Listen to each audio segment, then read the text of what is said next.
From Pittsburgh, along the banks of the Allegheny and the Ohio, the Pittsburgh Pirates getting ready to take on the San Francisco Giants, the first of a three-game series from the Pirates' home ballpark. They've just won 2 straight over the Tampa Bay Rays. We're back to National League ball. Greg Brown, Bob Walk, and Robbie Ince-Mikowski. And the Pirates will be taking on the Giants, as we said, Bob, and they'll have, of course, the man in center field for them, Andrew McCutchen, who was 3 for 3 last night, on base all 4 times. He's as hot as he's ever been. Greg, there's been a lot of, I think, a discussion of late about the hope of winning this division and how weak the division is, but I think a lot of that talk of late is really being driven by McCutchen. The way he turned his year around, the offense that he is producing is just incredible, and he has put everybody on his back, so to speak, and everyone hitting around him. That, I think, has got everybody fired up. Look at the Barrel Automotive League leader stat, the numbers for the month of June. He looks like he is well on his way to collecting his 5th Player of the Month award in his career. Well, when you lead the league in OPS, I think that's the first number everybody looks at, so I won't be surprised at all if he wins it. Well, a guy that is looking to win tonight and who has been winning a lot. All aboard the Cole train leaves the station shortly as Garrett Cole gets ready to face off against the San Francisco Giants next.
Believe us when we told you Friday Night Rocks at Rock. It's Friday night, kick off the weekend right.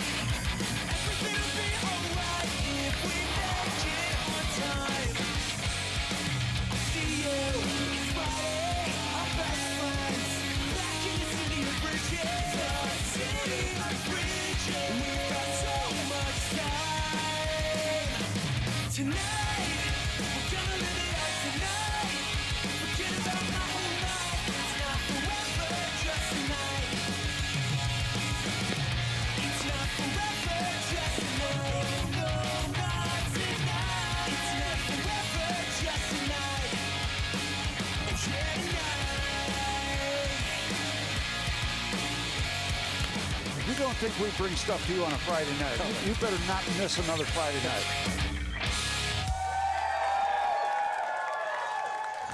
Friday Night Rocks on Root Sports is presented by IC Light, Eternal Boy, our featured artists tonight. And Andrew McCutchen, he's always featured here at PNC Park and always in demand. As we got done talking about moments ago, he is well on his way to winning another Player of the Month award, and there is Josh Harrison winning another big fan. The Pirates want to win ball games. The high five right there at the end of that. I mean, that's making memories there. Garrett Cole makes his 17th start of the year, looking for win number 7. He's won 3 straight. Giants have been struggling, though. They just got done winning 3 straight against the Colorado Rockies. Check out Bruce Bochy's starting lineup. It'll be Denard Span, the veteran, in center with Joe Panik, followed by Hunter Pence, who's a .305 career hitter against Pittsburgh. Buster Posey has the major's top batting average at .344. Brandon Belt is at first. Brandon Crawford is the shortstop. Jae-Hyun Wong is the third baseman from Korea, making his 2nd start as a member of the Giants. Austin Slater is in left, and Johnny Cueto is on the mound. Denard Span hitting over .350 over his last 25 ball games. Take a look at Cole's numbers, and they are starting to come back down after he got off the tracks for a little bit there, but the last 3 starts pretty darn good. And he's really kind of seeing a new calm down Garrett Cole when he's out on the mound. He's trying to be very relaxed and under control, and he has certainly had the games under control lately as he approaches that 100-inning mark. On to defense, John Jaso is in left. Andrew McCutchen in center. Gregory Polanco is in right. Josh Harrison, Jordy Mercer on the left side. Adam Frazier, Josh Bell on the right side, and Chris Stewart is the catcher. So it's the same defensive alignment that we saw last night. Shut out the Tampa Bay Rays. Stewart catches Cole. Last night he caught Tyone. Cole has won 3 straight starts against the Rockies, Brewers, and Cardinals, and underway with a strike call.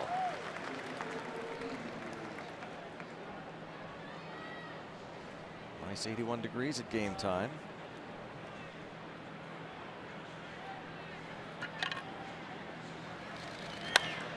Span hits one hard to right center field. And Andrew McCutchen and Gregory Polanco, no chance, as Polanco went back to the wall to look up. Garrett Cole gives up his 18th home run of the year. Denard Span's 5th. Right away, it's 1-0 San Francisco. It certainly has been a sore spot, I guess you could say, for Cole this year. The home run ball. Hard thing to figure out is why it's happening. Obviously, home runs kind of skyrocketed all over the league, but it's really bitten Cole. Now Joe Panik. Denard Span, a 33-year-old veteran, gives the Giants the early lead.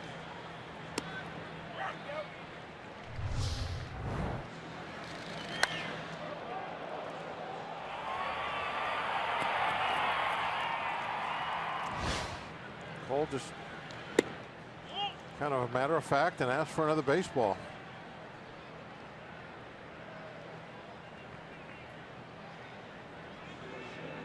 Kind of reaction really you have to have. Nothing you can do about it once it hits the seats. He comes back to get Panik. That was a good sign. Going along with what you're talking about. Oh yeah, and that I think is one of the reasons that I think we see Garrett doing this is to try and just have that real calm, easygoing demeanor out there. A little bit of a change from what we've seen in the past. Brian Gorman, by the way, is behind home plate. I think that after those 4 starts where he was getting roughed up, probably felt like he needed to change something. The stuff was fine. I mean, that was great. He was still throwing the ball very hard. Everything was good. Now, who's to say, it probably is not the demeanor making any big difference, but that's one of those things that's not going to hurt.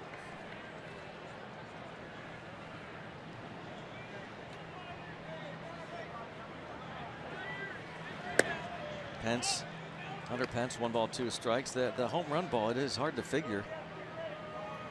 Previous highs against Cole, 11. He gave up 11 home runs in 2014 and 11 all of 2015. But that span dinger, the 18th given up this year by Cole. Wave and a miss by Hunter Pence. Got Pence shaking his head as he's walking back. A sweeping breaking ball running way off the end of the plate.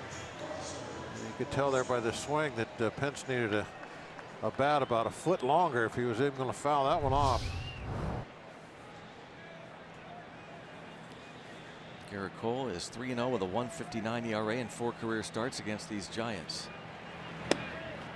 Buster Posey, 344 batting average. Ryan Zimmerman of the Nationals is second in the batting race at 337. Bruce Bochy, one of the great managers of all time, led the Giants to 3 World Series titles over a 5-year span, and this ball bounced weakly to third. So it really was matter of fact for Cole after that span home run. Bucks trail early. Johnny Cueto taking the mound.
The home run by Denard Span. Back chatting with Ray Searage and Chris Stewart.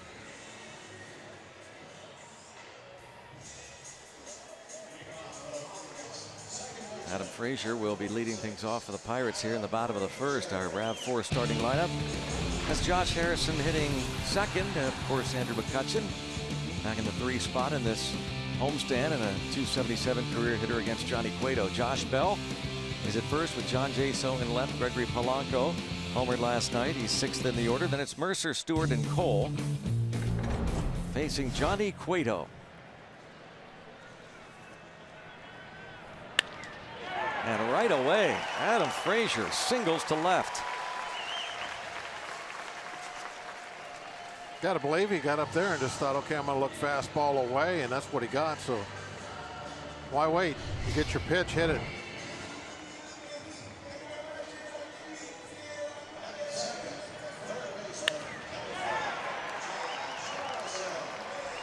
Hey, the Pirates have really, you know, to me, they've solved that problem that they've had for a while now. Those first 2 spots in the lineup. Cueto's numbers on the year, ERA up there a little higher than we're used to seeing it, but on a given night, he can still just absolutely shut you down. Always tough on us.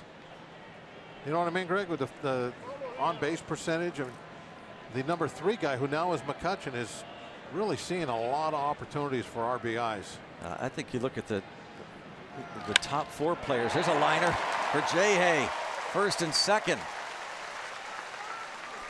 Really like the looks of this lineup every night, at least 1 through 4. I love the on base percentages of those first 2 guys. It's really starting to show, I think. And we talk about what drives the offense. Well, the 1-2 guys getting on all the time. Yeah, that's a huge help for everybody. Check out the Giants defensively. Rookie Austin Slater in left, and Art Span, Hunter Pence in the outfield.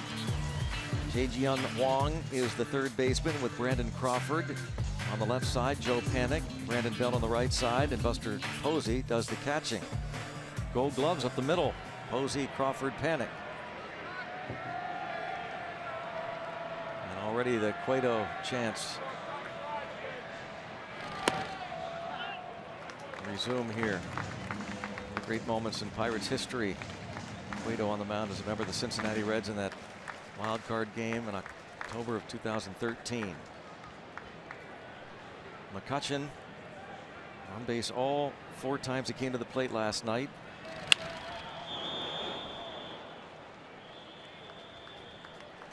But that was, you take a look at the career numbers, and that was an aberration. That one night in October, not included in these numbers.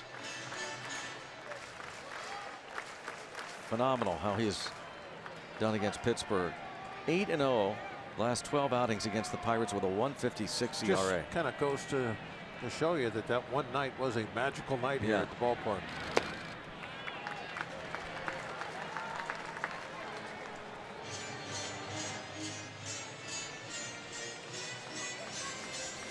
Cutch fans, they're all over the place regardless of what he's hitting, but really out in full force recently. He is back, Andrew McCutchen.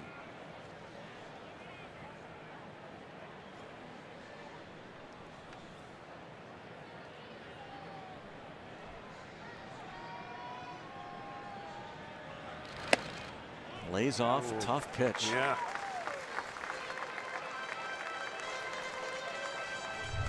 And Cueto, he wants this to be put in play off the end of the bat. Got nothing but ball 3 on it.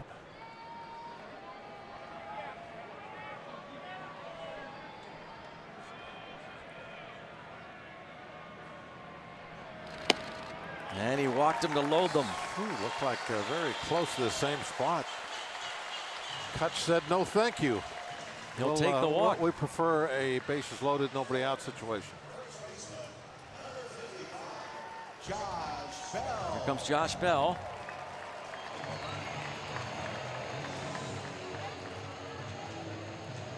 Bucks down 1-0. A great early opportunity. Our Rivers Casino tips to win. Bucks are going to solve Cueto tonight, though. You can quit talking about those numbers.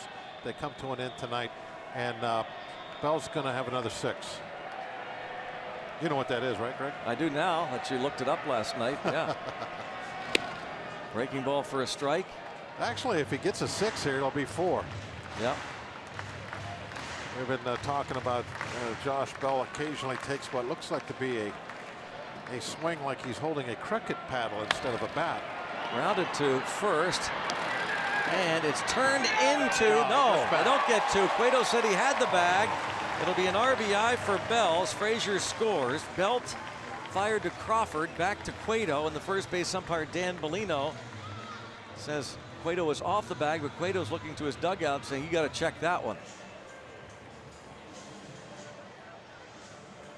Always a tough one because you know that throw's coming from the shortstop, and you don't want to look away to find the bag because you want to be able to catch that throw. Whoa. No wonder Cueto said check it. Heck of a play by Cueto. This might be a little bit better view. See, I don't think he's on the bag right there. Like from the center field camera, it looks like he might be touching it. From there, I think there's space. There must be, because they've decided not to challenge. And Crawford seemed to know it. That's an awfully iffy challenge in the first inning, I think. Even if his foot was up against the bag, is there anything that absolutely shows that? To where you would overturn it? If they would have called him, excuse me, they would have called him out, I don't think we could challenge it either, because there was nothing there that. Not definitive. No, you got to do it the old-fashioned way. You got to go with the umpire. 1-1 ball game now, and infield looks for a ground ball from Jaso. Here it is again. God. Here's what gives it away that he doesn't have the bag. He took that last swipe. Now, right here. Now he's there. swiped. He goes to kick it. Yep. He tried to kick it right there at the end. If he wouldn't have done that, maybe he would have got the call. Maybe not. But to me, that shows that he knew his foot wasn't against that bag. Why did he kick it? Drive to right, and this is going to bang off the wall. Harrison scores. Red hot John Jaso gives the Pirates the lead as Bell moves to third. Oh, he's swinging a great bat. But some of the defensive plays he's making in the outfield of late also. He's really playing a great brand of baseball. Tried to throw one inside on him. Maybe a mistake pitch. It looked like Posey actually wanted that ball away.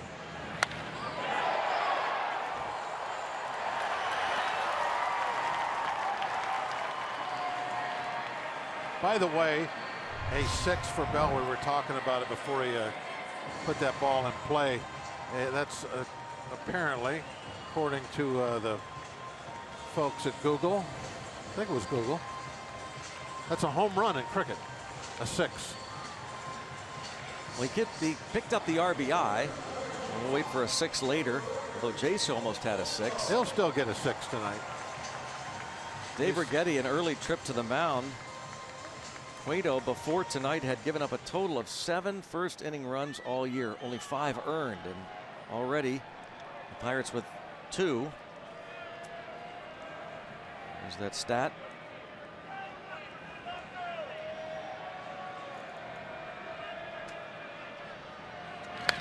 Polanco rifles it into the club level. Just be quick with your hands. Not too much body, Gregory. Hands. Quick with the hands. Trust your hands. Force be with you. In the center. Span does not have a great arm, so Bell should test it. And in fact, Span won't even attempt to throw toward the plate. So, sacrifice fly for Polanco. And the Pirates now lead 3-1. Span knows his limitations.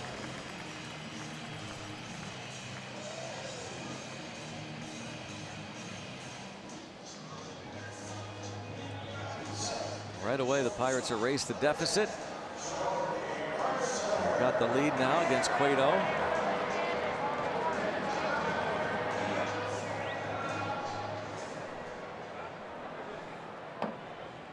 Another man to get right there. Have a big inning.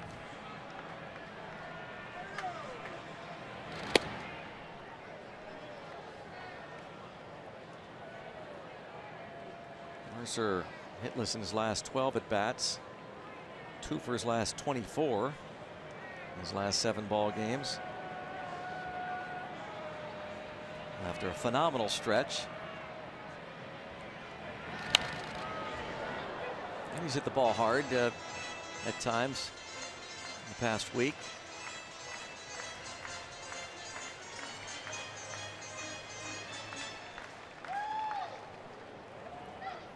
Good work from Jay Hay, Bell, Frazier, Andrew McCutchen drew the walk, and Jaso the RBI double. Polanco the sac fly.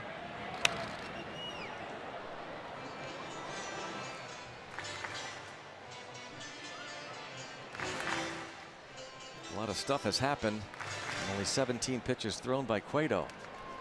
The Pirate hitters being very aggressive right from the very first pitch of the game when Frazier took that out to left.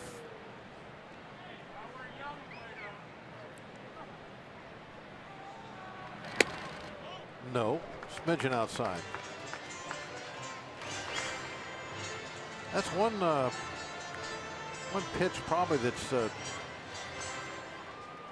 been as important as anything else so far in this first inning. That one is just off the outside that the Pirates are not chasing after that one, and he's not getting any calls out there. Mercer doesn't chase that breaking ball. Cueto, this is his 17th start this year in his second season with the Giants. He signed a 6-year, $130 million deal before last season. Facing the number 7 man in the Pirates order, Jordy Mercer. The Pirates up 3-1. 3 borderline pitches and the others not close. It's 3-2.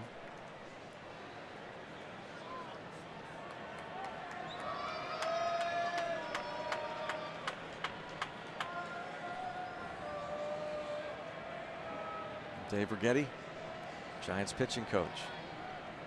Got the old school counter on his hand. See that? Mm-hmm. Counting pitches the old fashioned way.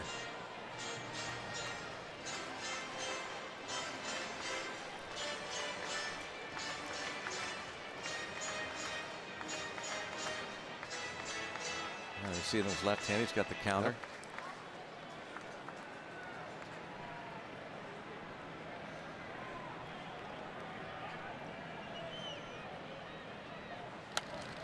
Spoils that pitch. It's still 3-2 on Yeah, Mercer. that's a good one right on the outside corner. That's one that you don't really want to put in play because it's off the end of the bat. You want to just foul that. Get another one. Cueto has been excellent the last 3 starts for San Francisco.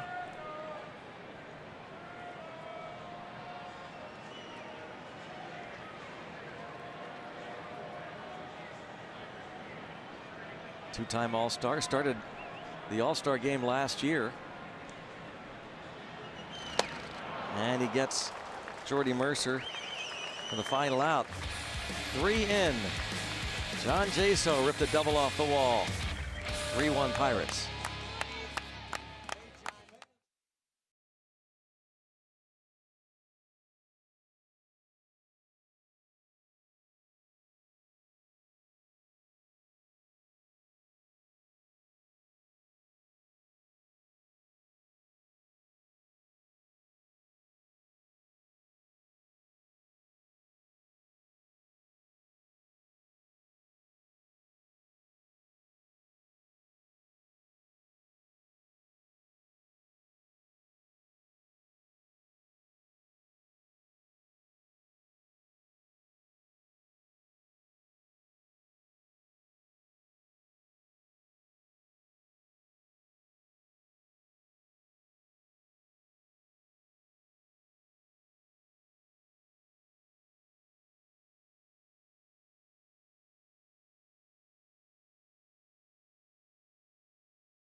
Lead 3-1 after an inning against the Giants. I'm Robbie and Smikowski. Well, Josh Bell hit a couple home runs with his back elbow practically against his ribs.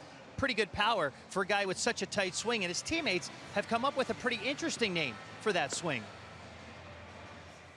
Some swings I got the chicken wing. Is that what you're referring to? Yeah, it's when I don't really get extended, but I get the bat head out there so I can barrel up the ball and keep it fair. So I'm gonna roll with it. You know, if it gives me homers, I'll take it. It doesn't have to be pretty. So there it is. Greg, the chicken wing swing, that's what it's called when he gets in so tight. And he said, hey, this is just a byproduct of me trying to get the barrel on the ball. However it looks, I don't think anybody cares. He's seeing the results, right? Well, yeah, it's been a fun thing to watch, actually, this unique swing. Chicken wing, cricket, whatever you want to call it, whatever works. Let's take some looks at this, the chicken swing. Chicken wing swing.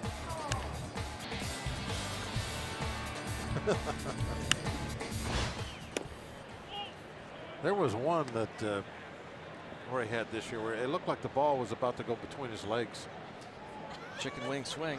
I think that's the one he was laughing about moments ago there in the dugout, kind of impersonating In himself. Milwaukee, wasn't that Milwaukee? Yeah. Chicken wings look pretty good, don't they?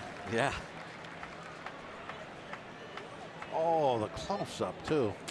There's a lot left on those bones there, though. Come on.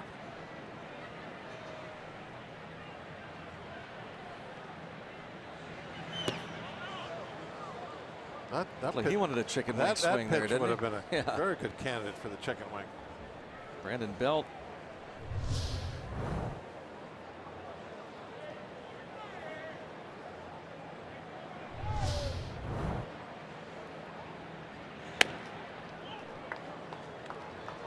Now the 3-2. And a struggling Brandon Belt, batting .193 over his last 16 games.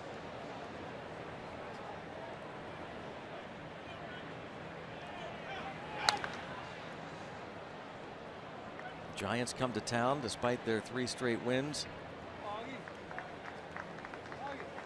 With the worst record in the West and second worst in baseball, only to the Philadelphia Phillies.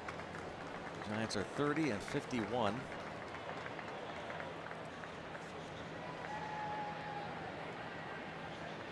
This road trip will continue to Detroit next week.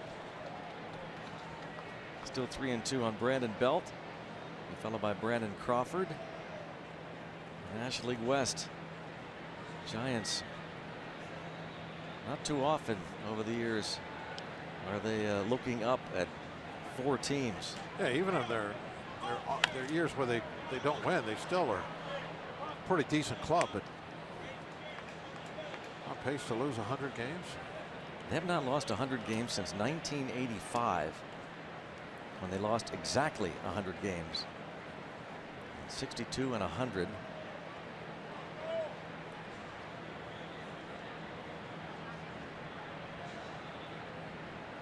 That's the only time in franchise history, going back to their New York Giants days, that the Giants lost 100 games.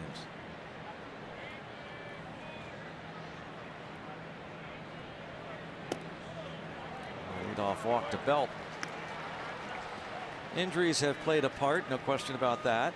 And the biggest of all was when Madison Bumgarner went down. Our Allegheny Health Network injury update. Their ace, dirt bike accident in April, nearing a return. He's scheduled to make his second rehab start tonight for Sacramento. Probably will make at least one more before he rejoins the team. But needless to say, that was a huge blow.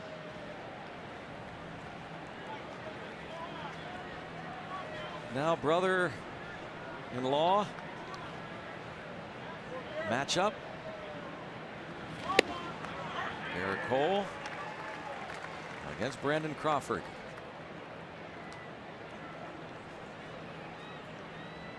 Garrett married Brandon's sister Amy. Crawford also struggling lately. Last 9 games, just .135 average. Garrett's kind of turning up the wick a little bit here, isn't he? Got ahead with a nasty little backdoor breaking ball for strike 1, and then the next pitch is in on his hands at 97. This is the first time they've faced each other as brothers-in-law. Garrett married Amy in November. And strike 3.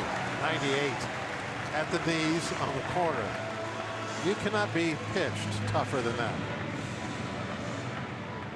That breaking ball for strike 1, and then the 97 and 98 mile-an-hour fastballs in very good spots.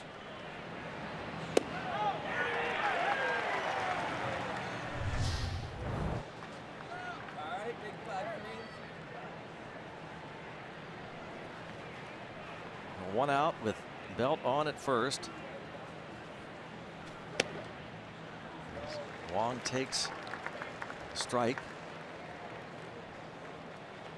Made his debut on Wednesday. And his first hit as a Giant was a home run.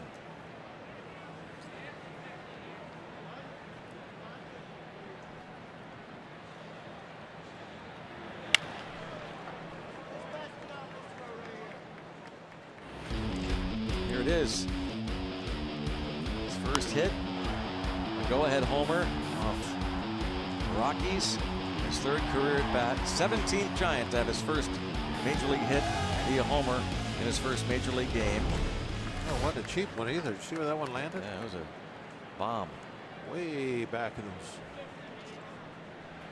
those left field bleachers. Slips past Stewart.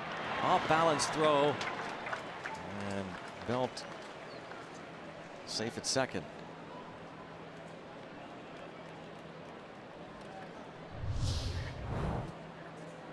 Good job by Belt. Got to have some anticipation. See that breaking ball heading for the dirt.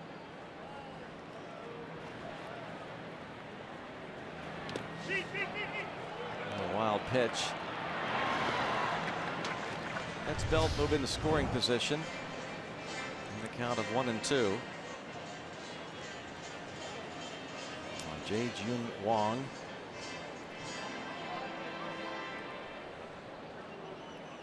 (29 years old) from Seoul, South Korea.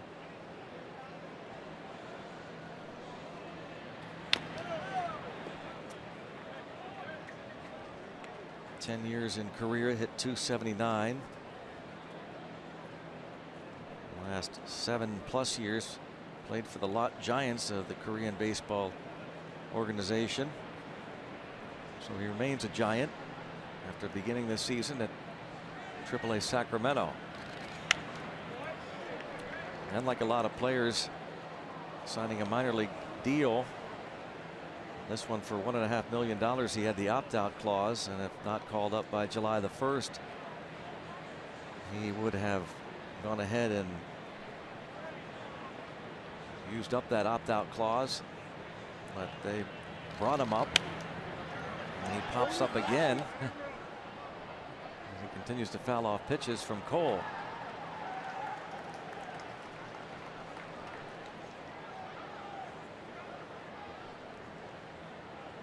Eduardo Nunez about to come back from a hamstring injury, so they'll have to figure out where to play him. I'd like to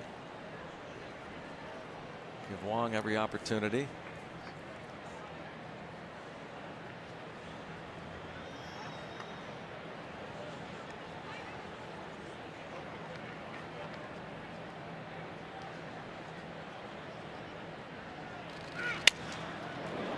In play, broken bat.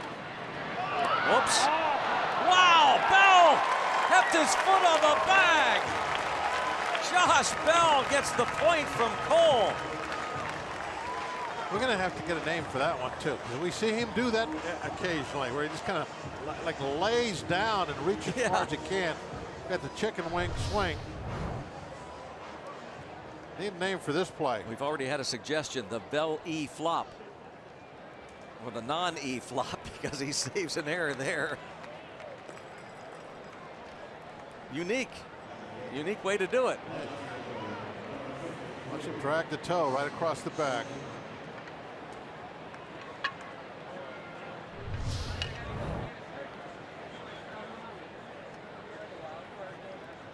He's still learning that position, and this case lays out. And now here's Austin Slater.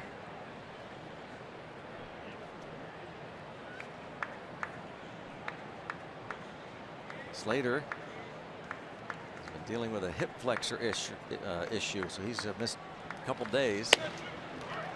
Back tonight. Called up June the 2nd. Austin Slater, former 8th round pick.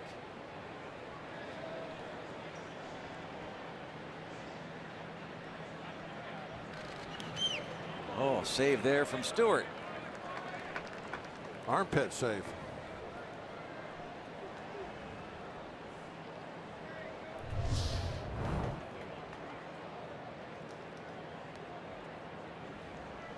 that chicken wing. Needs to be some kind of food over there at first, like because he's bouncing off his ribs, the riblet or something like that. Not bad. Better there. Breaking ball, that little slider, not bad.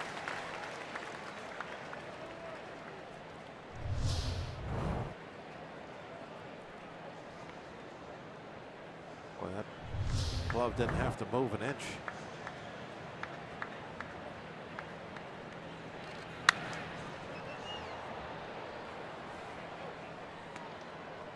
Slater, 22 games, the big leagues.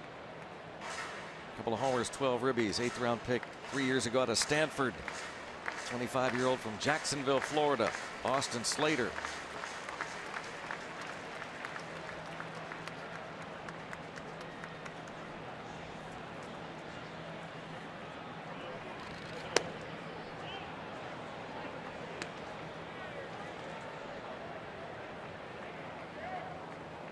What do you think, Rick?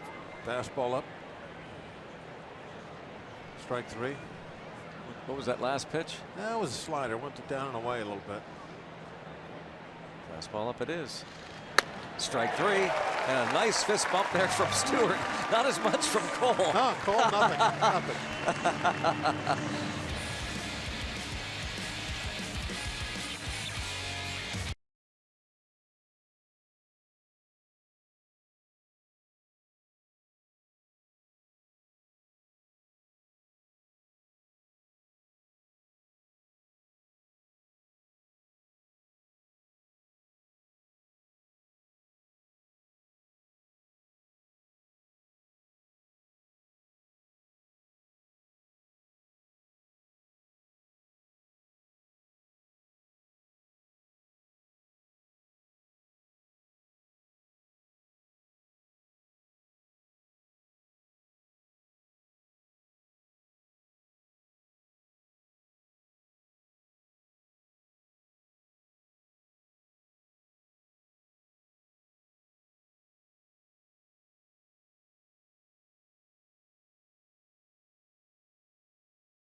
Turned 14 today, huh? Happy birthday. Cole going upstairs. He saw the glove. That's where he wanted it. There's the fist bump. You gotta love when a plan comes together. A little point. That's good. That's good. You like that now? You like him getting back to that old self, huh? I'd always like the old self. You should always be yourself, Greg. I mean, then, and I've said this. There's a little line you can't. Here's cross. Bob's reaction. Bob didn't even know he was on camera there, so there was nothing like fake or phony about that. There's a base hit for Chris Stewart.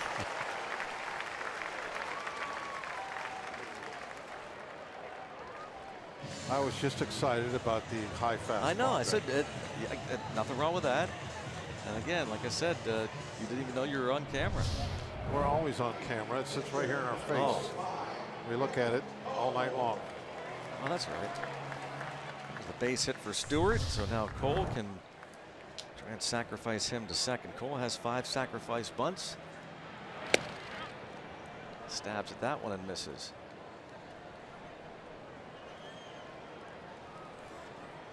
Now this will get him upset if he doesn't get the job done here. He will. If he doesn't get the be spot very down. emotional. Yes. He will show disgust. Yep.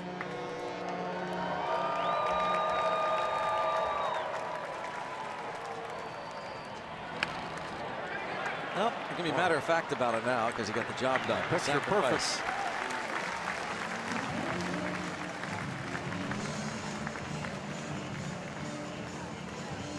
Kids Day, Sunday, Pirates Giants 1:35 before the game. Enjoy Family Fun Zone out on Federal Street, and all kids 14 and under will get a replica alternate Jamison Tyone jersey. And after the game, all kids 14 and under can run the bases. For tickets, go to pirates.com/kidsdays this coming Sunday. There's Jamison Tyone. A little fist bump for Garrett Cole, his colleague.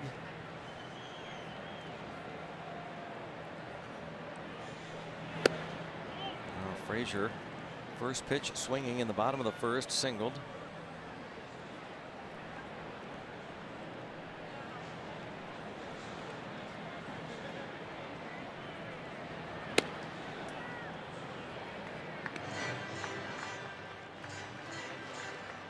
So Cueto has given up 3 runs in just 1 inning, and you look at his career numbers, they're excellent against the Pirates. In particular here at PNC Park in the regular season, a dozen starts, 8-2, 2.43 career ERA in this ballpark. He's not given up more than 3 runs in the regular season since 2009 against the Pirates. Twice he's given up as many as 4 runs in a game against the Bucks.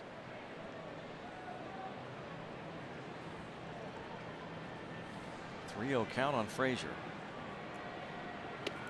A 4-pitch walk. Second walk for Cueto. Might not be Cueto's night. And you wonder what is in store for Cueto and the Giants after the season. He's got one of those opt-out clauses.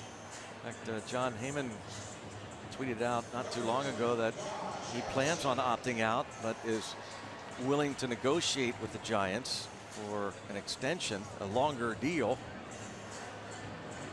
Will he be with the Giants at the end of the year? Yeah, good question. Does it make it more difficult to trade a guy like that who has one of those opt-out? Well, it'd be a rental. Yeah, and you just have to know that as a team. You're getting him for a couple months. Yeah. I mean, guys that are probably going to be free agents get traded all the time at the trading deadline. That's one of the reasons you trade somebody at the trading deadline, because you don't think they're coming back next season. You're not winning anything, so you try to get something for them, and it looks like the Giants are going to be in that situation. We were talking earlier about how they've already lost over 50 games. Double play ball. And Josh Harrison, one of the tougher players in baseball, to induce a double play, and Cueto gets it done. 3-1 Pirates.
One over the San Francisco Giants in the top of the 3rd inning. And Andrew McCutchen earlier today announced via his Twitter account in this video that he and his wife Maria are expecting their first child.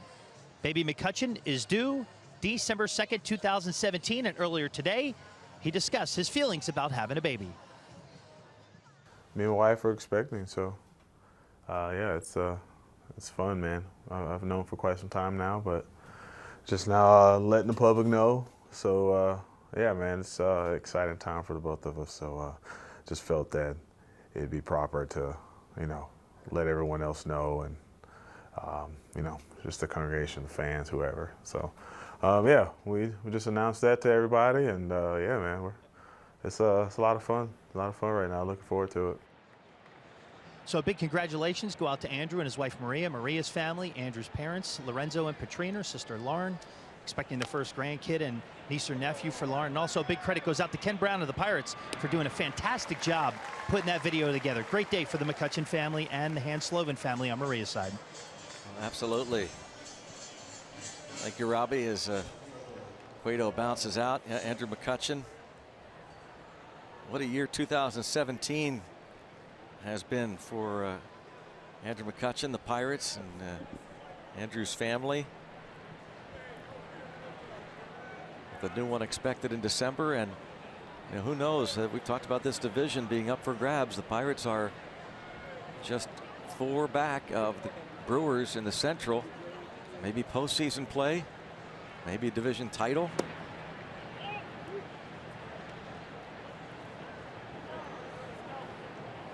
Well, that division title would be sweet, wouldn't it?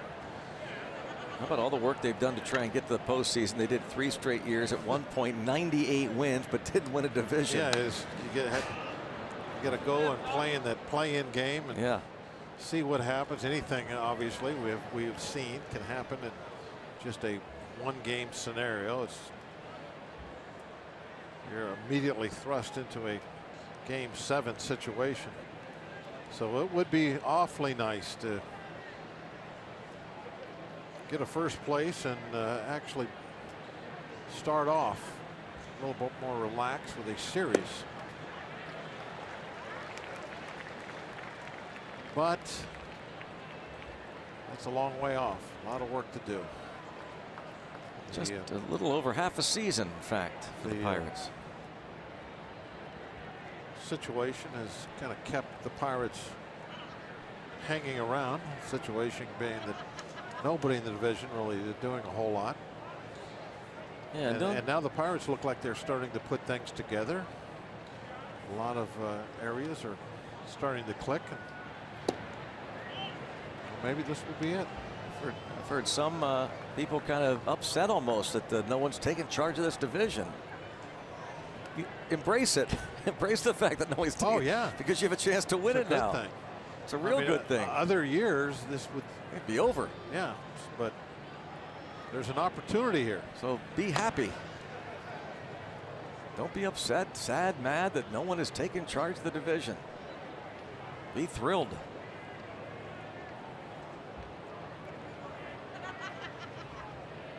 Denard Span hit the home run. Lead off the ball game. It's called parity. We have parity in the NL Central. Yep.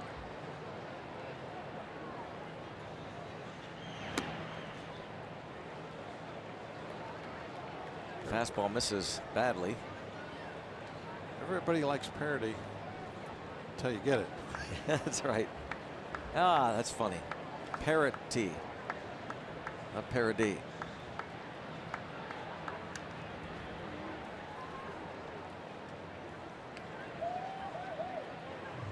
That wasn't my joke, by the way. That was Pete's. Oh. Now you can laugh. I know you wouldn't laugh at mine. That's what you guys do to Joe. That could have been Joe's and I wouldn't have laughed. Oh, really? Yeah. Did you laugh at all Joe's jokes? No, I don't. Oh. No. It's not true. Rock laughs at every one of them. Yeah.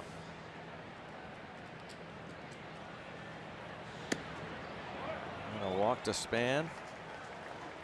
Well, we remember 1997, this day automotive, this day in Pirates history, this date. The Freak Show team beat the Chicago White Sox 3-1 at Three River Stadium. Kevin Young, Dale Schwaim each had solo homers. John Lieber, complete Game 5 hitter, struck out 10, including 4 times. He got Albert Bell, who that season was making more money than the entire Pirates team. $9 million team payroll, isn't it? Yep. And that was a year that the division was in parity.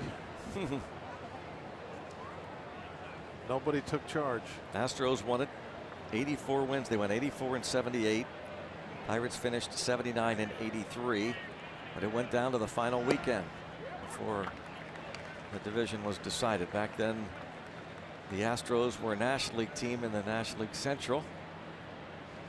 I can remember being in Shea Stadium, feeding you guys updates from Houston. The booth next door. You were on the phone. Watching the Telegraph. That was a lot of fun. I liked We it. might as well have used ticker tape and. Just writing stuff down, passing you guys notes, listening to updates. Weren't you on the telephone? Yeah, I was listening to the so. phone with somebody. I can't remember now. And every time something would happen, I'd pass it along to you guys. Back then, Steve was doing road games. That's how long ago that was. Yeah. And we weren't on TV, which we were only. That's what true. would we do back then? About 100 games, maybe? Maybe. Most. Yeah.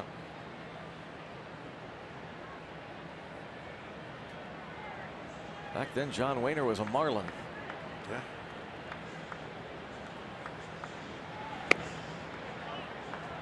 Two and two on Panic. Grounded out in the first. I don't know if Com Cole is going to. the viewers know that John Wayner turned 50 yesterday. 50 yesterday. 50 years old. Happy birthday, John. Ball's bounced weakly, and who's going to cover? Oh, brother. Disaster there.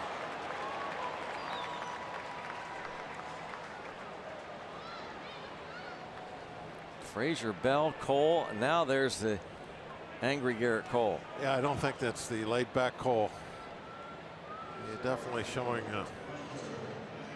that he is not happy.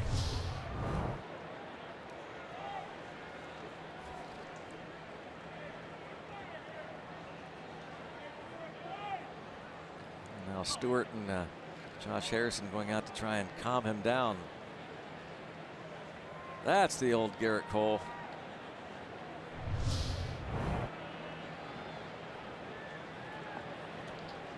Single E3.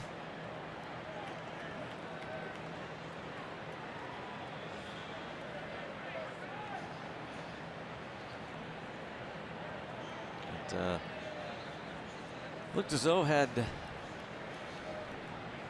Josh decided to go.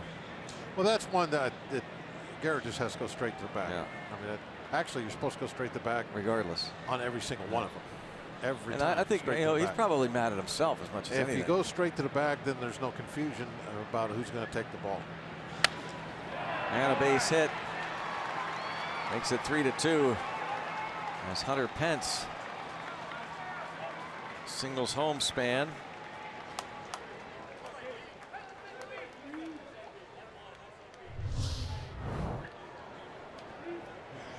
Not a very good location. Pence looking to get something to the outfield, trying to stay out of a double play, got that high fastball and just kind of pushed it out toward right field.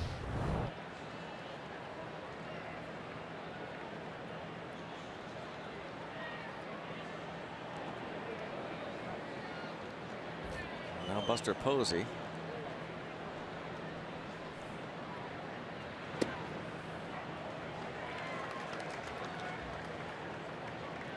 Cole got Posey to bounce out to Josh Harrison. That ended the first.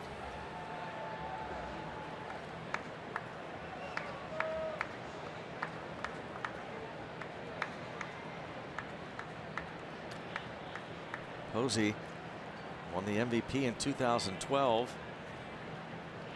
Led the league hitting .336. Came in tonight hitting .344. Couple strikes on him.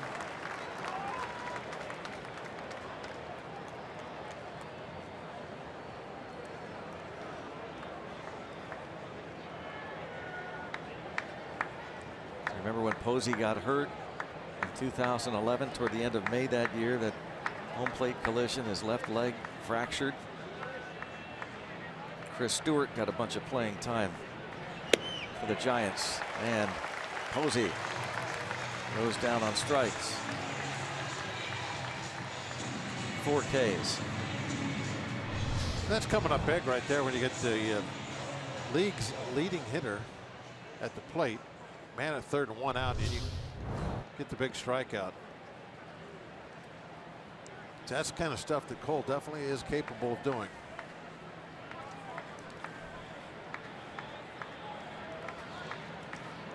So first and third now with 2 outs for Brandon Belt. The Giants have been outstanding bringing home those runners from third base this year with fewer than 2 outs. 66% of the time they've scored that runner. That's the best percentage in baseball. Now there are 2 outs. Belt walked leading off the second. And it's 2-0 now.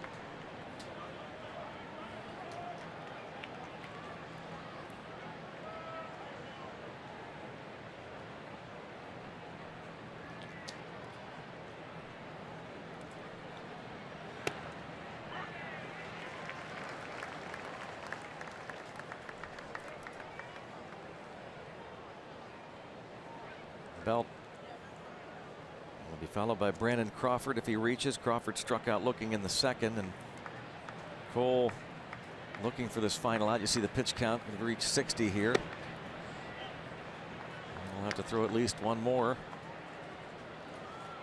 He has been excellent his previous 3 times out. 23 pitches this inning alone. He's worked at least 6 each of his last 3 starts.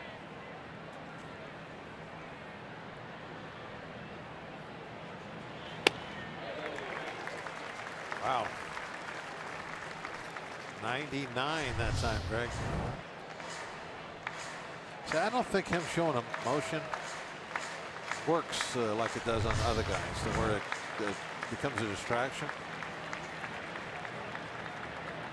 I really think that Garrett can, like, feed off it. Yeah, and well, forget about it. To go after the next hitter is as tough as ever.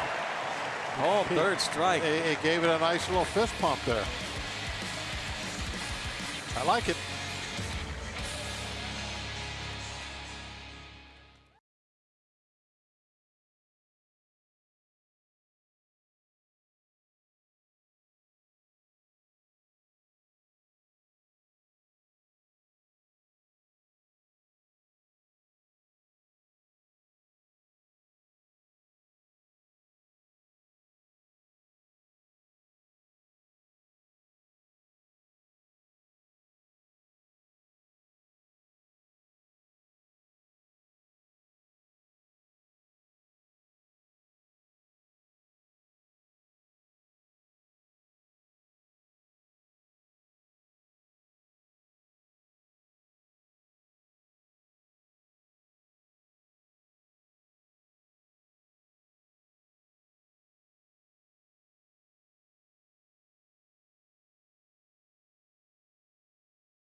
Brought to you by Allegheny Health Network, the largest health system rated #1 in the region for all the things that matter most. And by Kenny Ross Subaru, total confidence pricing. Let's go Bucks! It is Friday Night Rocks, and the Pirates are leading the Giants 3-2 in the first of this 3-game series. 4:05 tomorrow afternoon, 1:35 on Sunday. We'll conclude this homestand, the final homestand before the All-Star break. Andrew McCutchen leads off against Johnny Cueto. Took a walk in the first.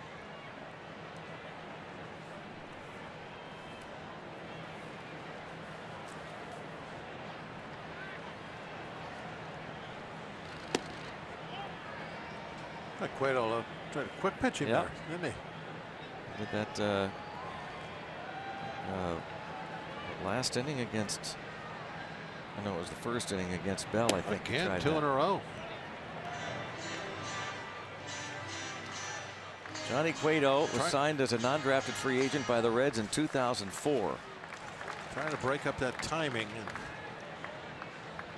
some guys have the knack to change their deliveries, their windups right in the middle of things. And it doesn't bother them, won't hurt their control. A few years ago, he went to that Louis Tiant style turn. Starts to go into that windup and face second base. Back turns to the batter.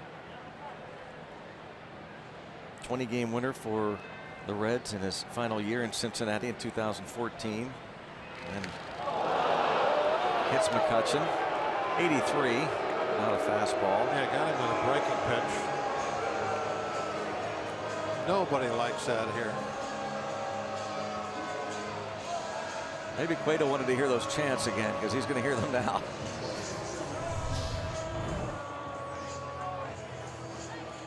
Yeah, it looked like a slider. You can tell by the dot on the baseball. And nowhere close to where he was trying to throw it. But the reason why it's not a big deal is nobody,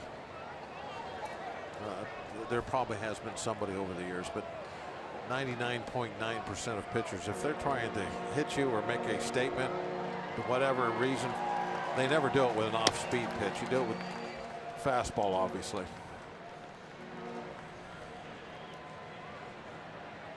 I mean, if you do it with an off-speed pitch, you've made a statement, but it's not the statement you think you made. You're saying something else.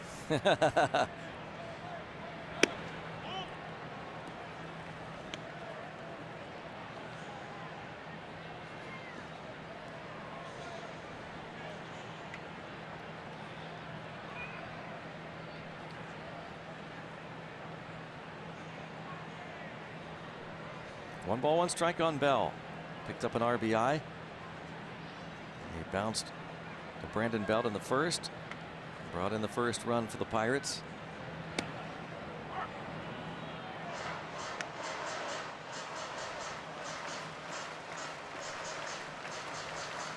Josh Bell is seeing Johnny Cueto for the first time in his career, so that is certainly an adjustment. This veteran throw everything at you.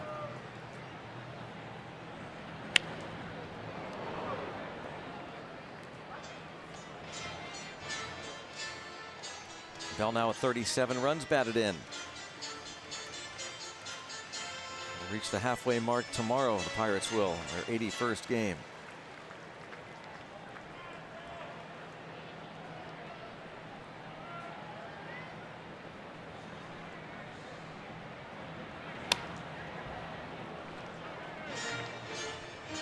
Still 1-2. Cueto then the following year, we mentioned his final full season with the Reds, 20-9 in 2014. He was dealt in the summer of 2015 to the Royals. Went to the World Series with Kansas City. Well, certainly has evolved as a pitcher over the years. Back his early years with the Reds, he was a lot like Cole. He could reach back and fire fastballs right by people. Had that elite velocity.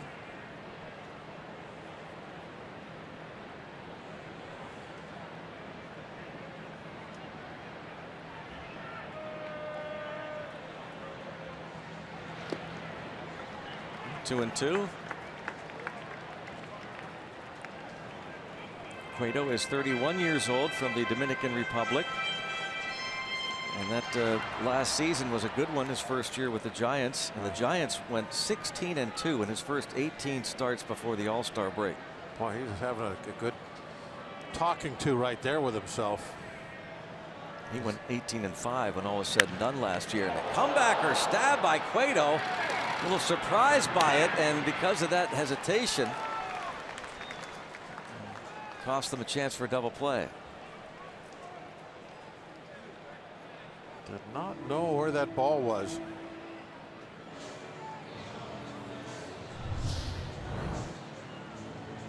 Kind of get it right in the, a little bit of a snow cone.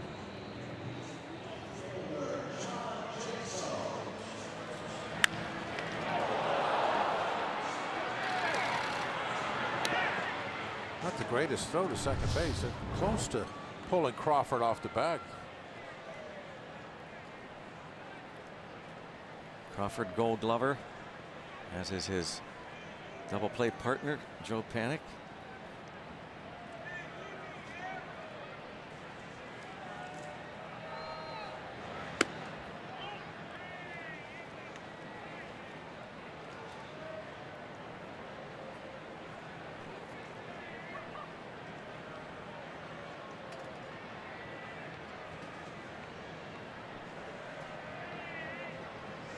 Want to know on Jaso, he doubled off the Clemente wall in the first.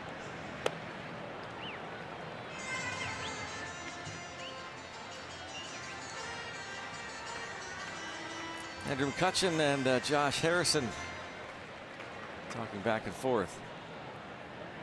After McCutchen was hit by the breaking ball, he's erased on the comebacker to Cueto. And not a lot of fastballs this inning. Okay, Pirates need to recognize that early here and say, hey, okay, he's really gone away from that fastball and getting ready to hit the off-speed stuff. He's throwing just a mixture of breaking balls, change-ups.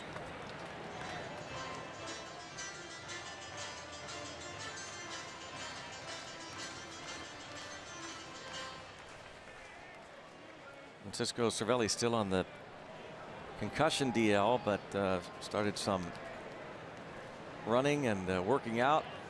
Told us the other day he feels fine.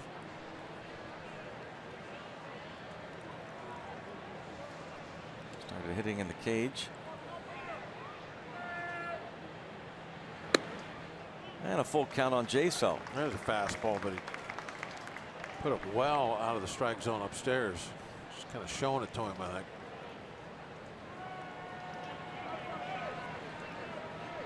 Polanco on deck.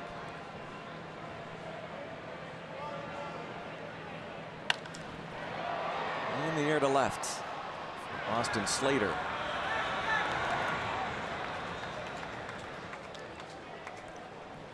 Well, with 2 outs, Polanco coming to the plate. We'll go to the studio and Dan Potash with a game break.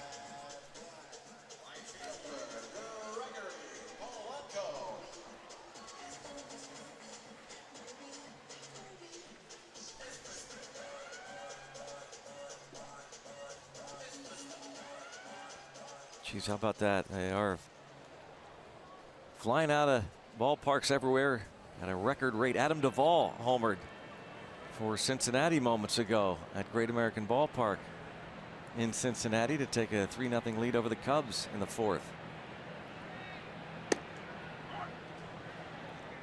Now the fly ball rate is not up, it's just the home run rate is. Those fly balls are just going a little further. Yeah.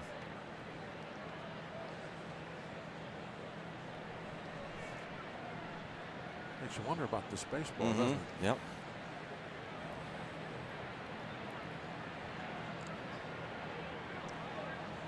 Cueto almost broke his ankle there. Yeah.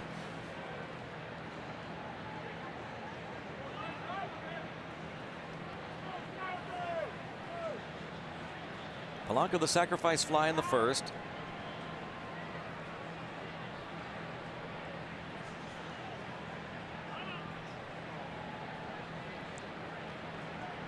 Polanco hit his 6th home run of the year in last night's ball game, a shutout over Tampa Bay.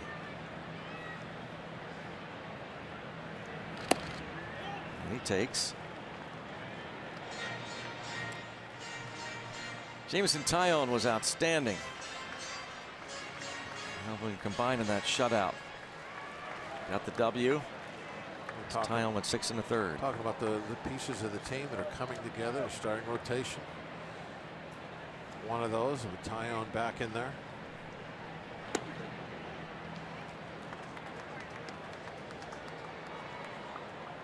Offense doing better.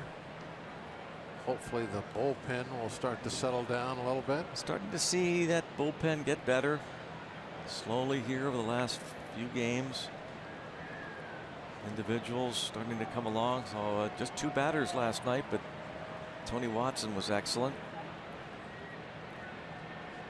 This guy at the plate would be a key. Marte will be coming back. What, about another? The 18th. About 3 weeks. 3 weeks.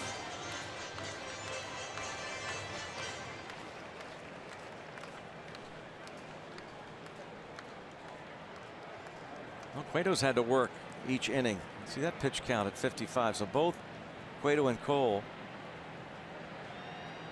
into their 50s in terms of the pitch count and by inning. And not really the pitching duel that you maybe could expect when you were looking at the matchup. He has walked 2. He's hit a batter, and now he's gone 3 and 2 and a shake of the head. He's continuing to talk to himself out there. Now he's decided to give himself the silent treatment. He's just shaking his head no.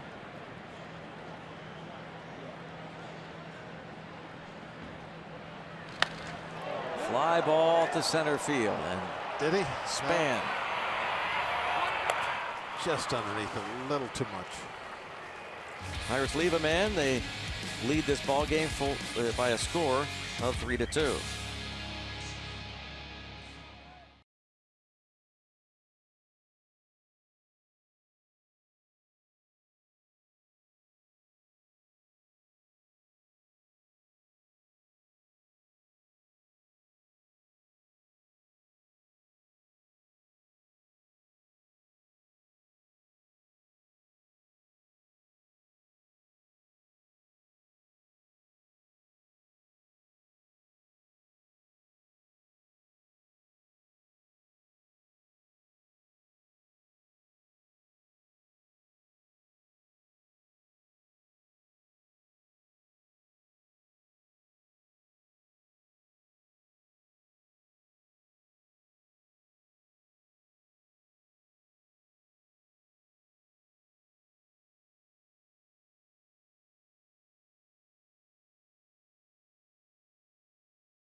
As Greg mentioned earlier, as most Pirate fans know, Garrett Cole is married to Brandon Crawford's sister, Amy, which begs the question, who does Amy root for in situations like this one right now?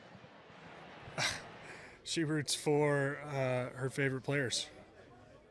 Who do you think, if she had to rank her favorite player, would she go Brandon Crawford, Garrett Cole, or Garrett Cole, Brandon Crawford? She would have top 2 that include in either order Garrett Cole or Brandon Crawford. So clearly I was not going to get an answer from Garrett Cole on this question, as we get a look at Amy right there taking some photos. I'm sure she's sending those out to the Cole and Crawford families. And I know Garrett's parents are watching right now, Mark and Sharon, and I know this is going to be a subject for debate later in the season that we're bringing this up on live television. So one day, Greg, I would love to have an answer. Robbie, thanks. They were very diplomatic.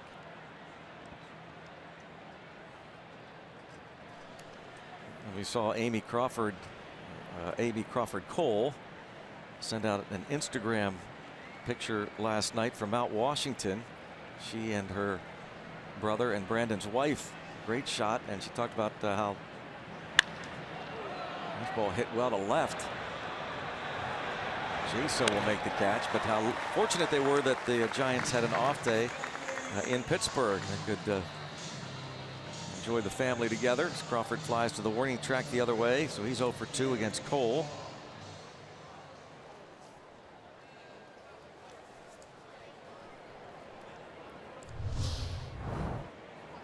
So Robbie asked Garrett who would Amy root for. That's her reaction. She sure wasn't giving it away. No, that's nothing. They'd be good poker players. Yeah.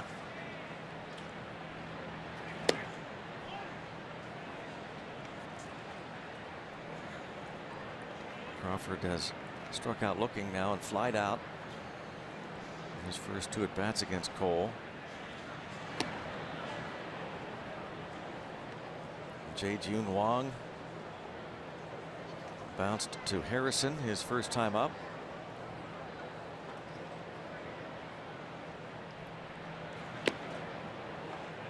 Garrett's got to start getting concerned about his pitch count.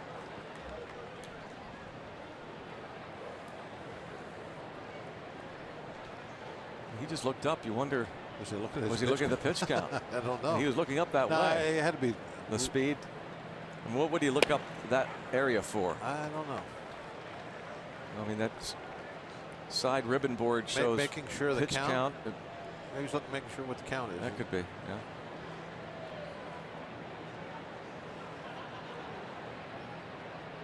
Three and 2. And he gets him. Number 6 for Cole.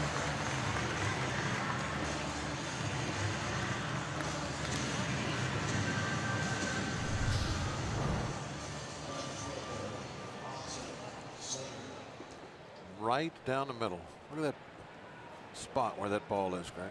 I mean, center of the plate, about mid-thigh, but it's 98.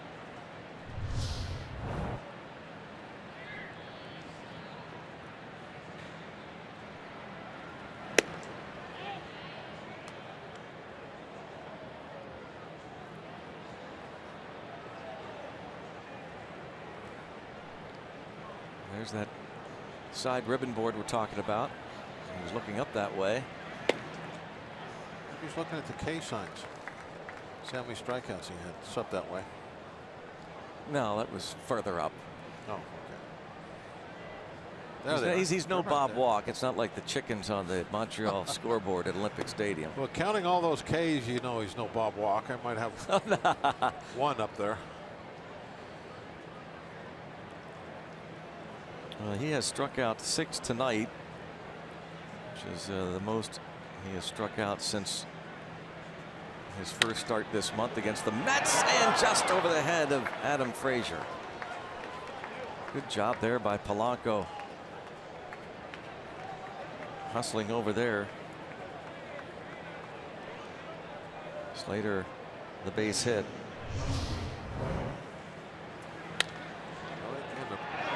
Perfect spot, just could not get high enough. Get up.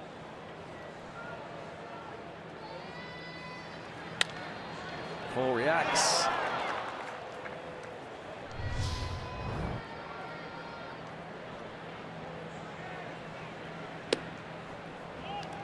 Cueto bounced out in the 3rd. He takes ball 1. 99 from Cole again.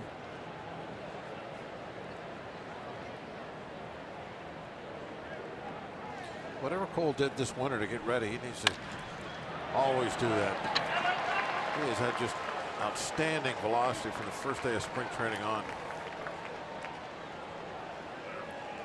Johnny Cueto, a base hit. And that one came back probably a little harder than he threw it. That is Cueto's 2nd hit of the season. Oh, what is it? 034 or something he was coming in at. Yeah, and hitless in his last 28 straight at bats since his very first plate appearance of this season when he singled. A long drought for Cueto. It's first and second, and top of the order, Denard Span, who's homered and singled and has had some, well, a couple of extended at bats here against Cole tonight. Always a tough guy to strike out over the years, Span.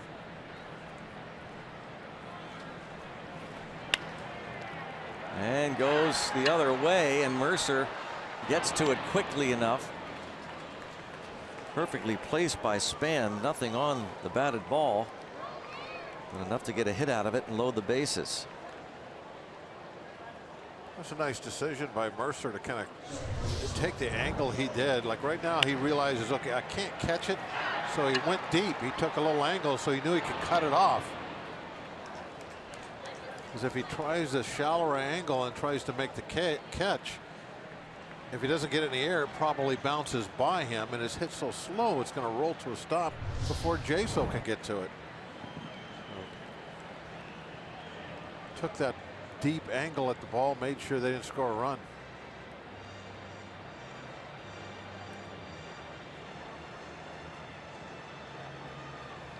And a lot of times these visits are to get somebody up the bullpen, but the bullpen is quiet right now.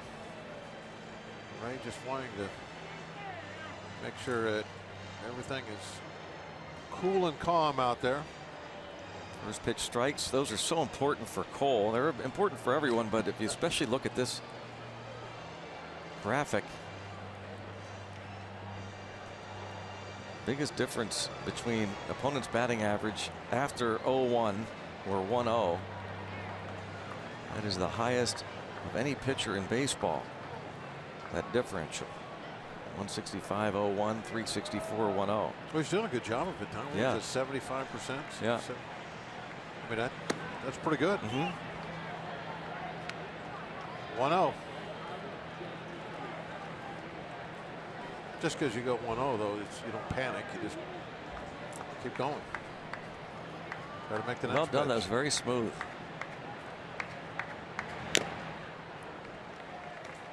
Ball and a strike. On Panic. I wonder if Cole is aware of that huge difference right there. And now I know that doesn't make any difference. He's still going to try and throw strike one, but boy, that is just a massive difference. Wow. And he goes 1-0 and gives up a hit. Yeah. And it is tied up. Now that base hit might get the bullpen up. 80 pitches now, and what, 3 2/3 innings of work. So Panic, who had an infield single his last time up, rips this one. Now the curveball trying to bring it in over the outside corner, and it breaks almost too far.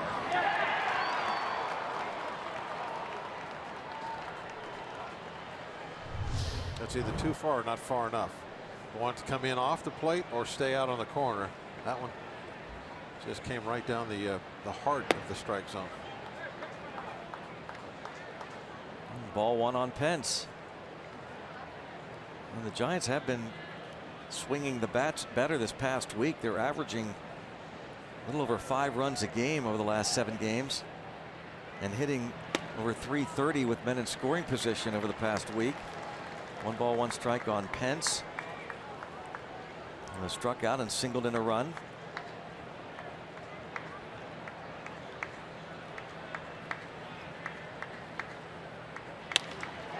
Into center field. The Giants will take the lead. A 2-run single for Pence. 5-3 San Francisco.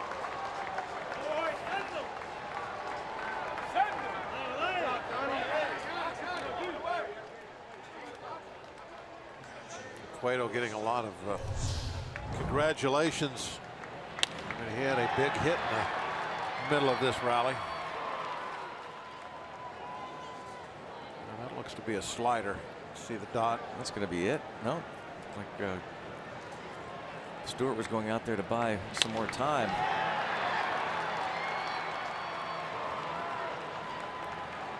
They're definitely taking a while right now to Face Posey. Remember, nobody was throwing when Ray went out there. Popped up. Bell. That'll do it, but 2-out action for the Giants. 5 straight hits after 2 outs and lead 5-3.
It's time for the Toyota all-wheel drive RAV 4th inning. Toyota, what drives you? 5-3 ball game. Giants in front. Hunter Pence finished off that 3-run top of the 4th inning. A 2-out action. Mentioned the panic RBI single. Pence a 2-run single, and Clint Hurdle goes into a form Garrett Cole that he's done. And Cole reacts. Looked like Cole was thinking about getting a helmet on because he's due up 3rd, and he is furious apparently with the idea that he would be lifted from the game after only 4 innings of work. It looks like Clint Hurdle says no. No.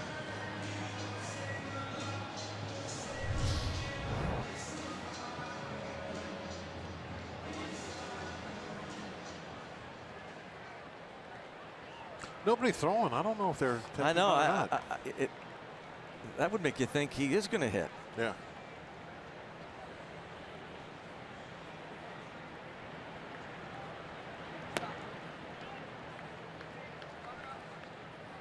Jordy Mercer.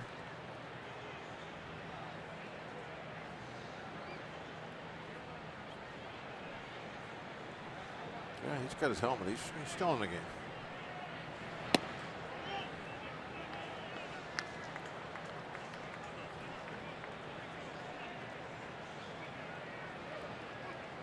Eight-man bullpen.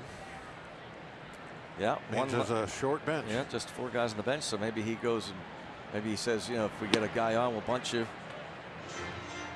Have you bunt.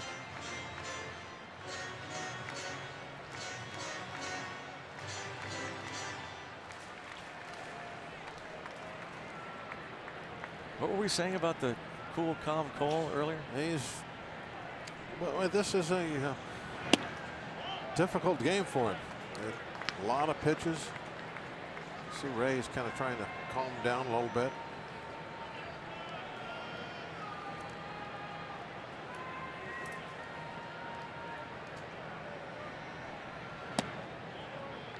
Well, nice start.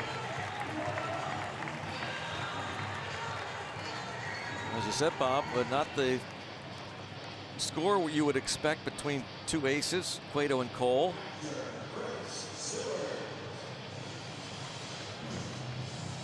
Third walk for Cueto.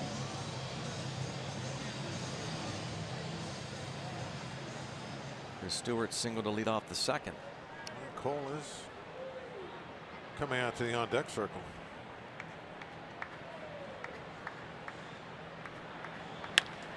And Stewart is 2 for 2. Yeah. He's not in there for his bat.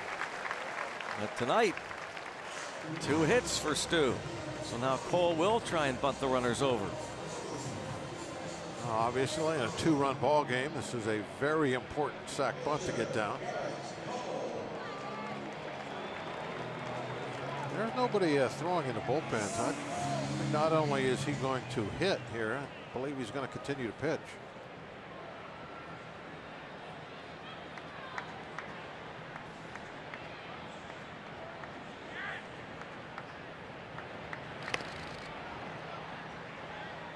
Bunted it foul. He wants to bunt this to third. That ball looked like it was going to go to first. Belt is coming in very aggressively. And it's a force play at third base. Got to put this ball down, down on the third base side. Cole's tied for the 3rd most sacrifice bunts in the league.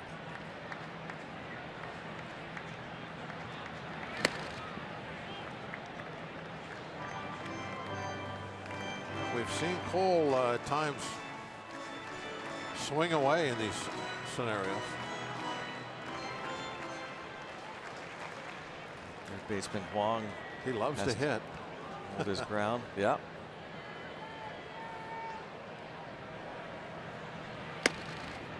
Pulls back, takes a strike, and the snap throw over the second base.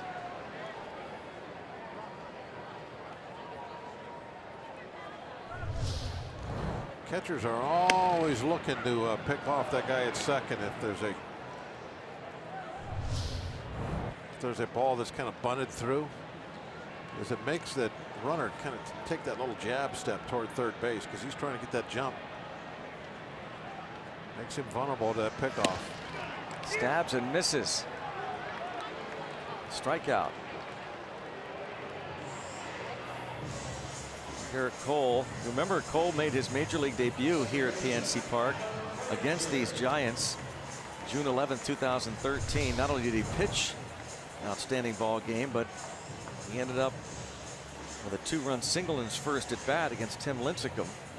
Got a little piece of that, but Posey able to hang on. This didn't make any difference. No, it didn't.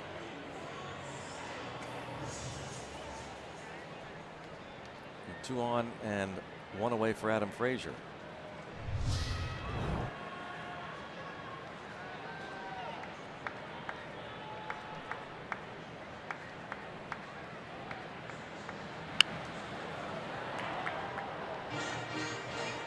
He's been on base twice.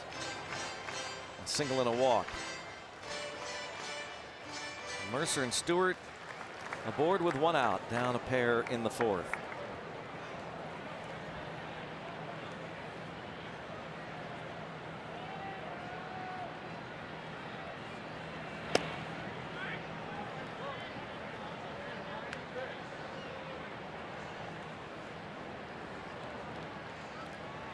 Bullpen quiet. Got 83 pitches. He's got another inning in him, pitch count wise.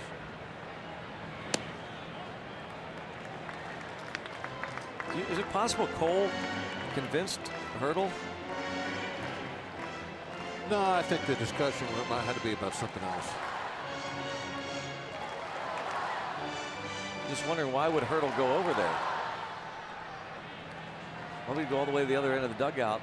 Well, other than to say, hey, you know, you're going to hit, we're going to take you out. I don't know what that would be about. I don't know. That's good point.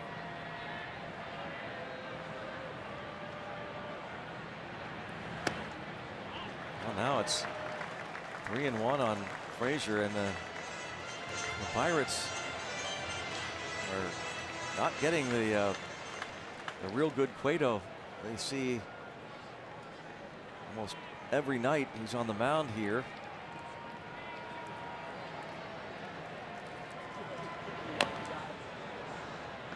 Full count. He's really had to rely on so much off-speed stuff.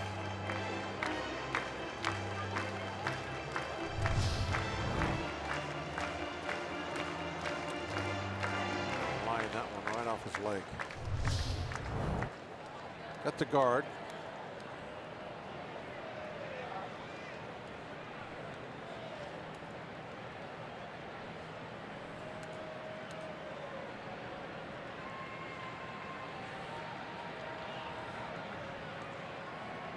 Three and two. Cueto wants a new baseball.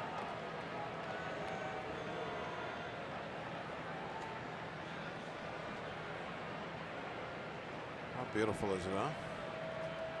Doesn't get any better than that.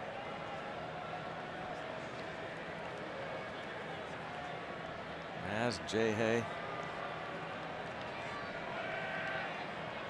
A couple different generations of players and fans driven deep, span over, and makes a fine running catch.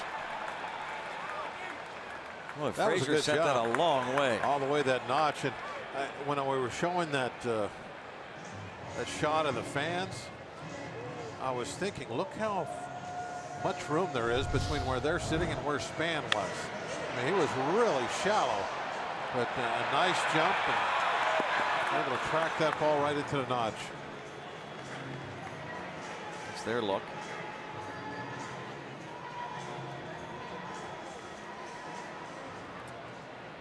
Really appreciates that play. Yep.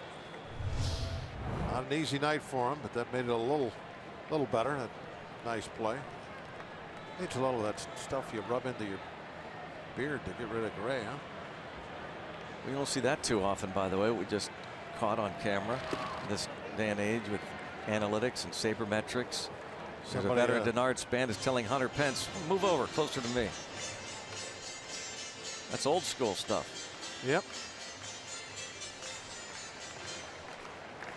Old school.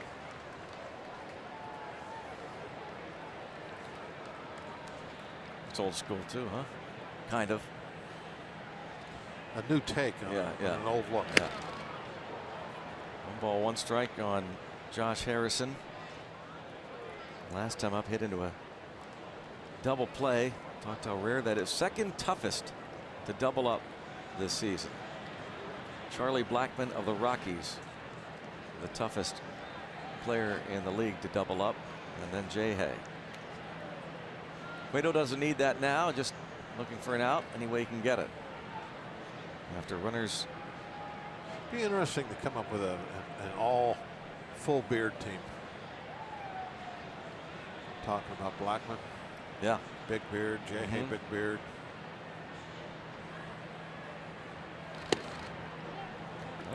Close to clipping him. 2-1. Yeah, that one, that was a fastball, and it sure had a lot of movement, didn't it? A little extra spin on this baby. We'll get a good look at it.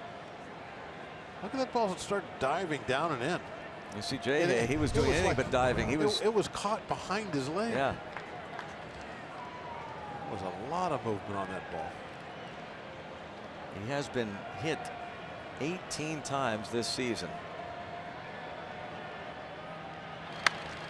And we thought, we're talking about the freak show year of 1997, we thought that Jason Kendall's Pirates single season record, which he matched in 1998, could never be matched again. 31 times Kendall was hit by pitches in 1997 and 1998.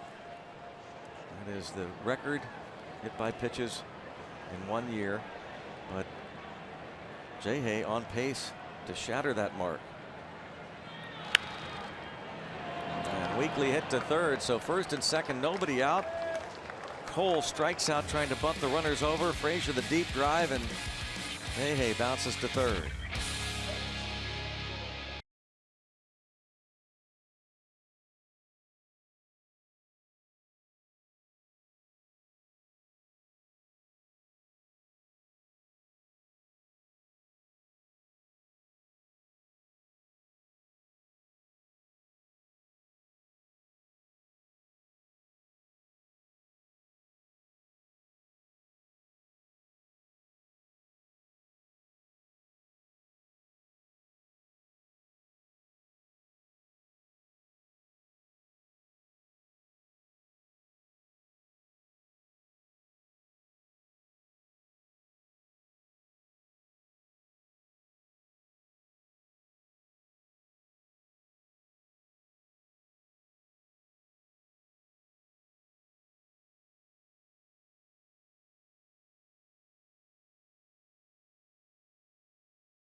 Turner Boy on Friday Night Rocks. Our featured band 5-3 Giants.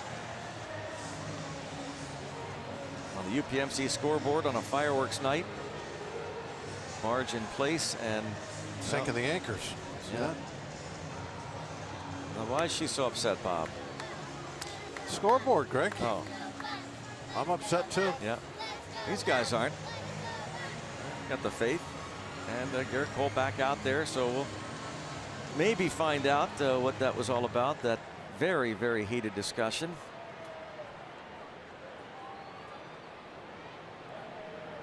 How about if he has a real quick, efficient 1-2-3 fifth inning? Yeah, then he can go back out there again. See if he can't do it. 16 pitches away from the 100 mark. But ball one. Now, he's been good with that first pitch strike. We talked about that last inning. It falls behind Belt. 1-0. 2-0.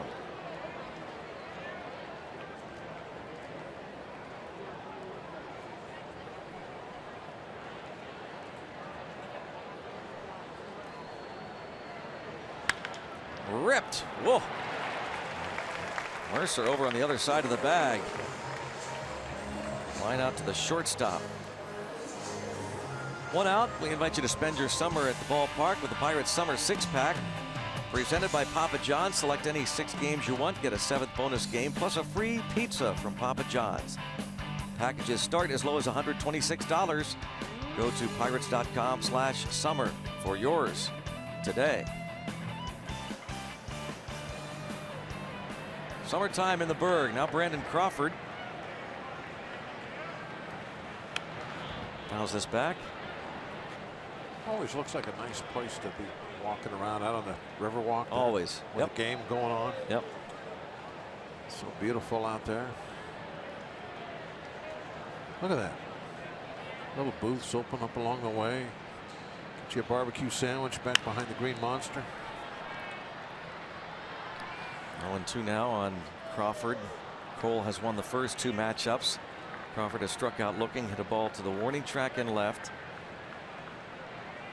Again, the matchup of brothers-in-law. And a happy birthday to my mother-in-law, Charlotte Pierce. Happy birthday, Charlotte. And Crawford not happy as he goes down for a second time. And that is number 7 for Cole. Broke that slider right down and in. It would have been a strike anyway. It looked like it caught the knees.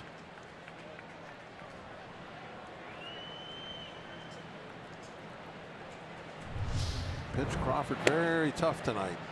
First pitch strike, a breaking ball to Juan.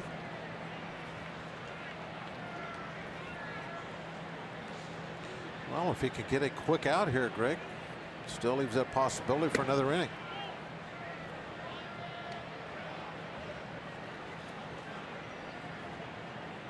Jae-Jun Wong has bounced out and struck out.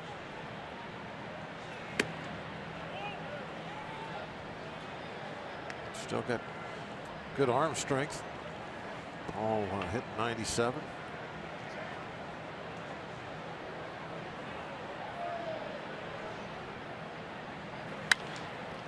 To center, McCutchen. First 1-2-3 inning. 10-pitch inning for Garrett Cole.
is brought to you by the Chevy Colorado and your Western PA Chevy dealers. And by Day Automotive. We're going to make your day. Let's go Bucks! 5-3. Heading to the bottom of the 5th inning. On a summer's night in Pittsburgh and at PNC Park, and Garrett Cole, an efficient 10 pitch, top of the 5th.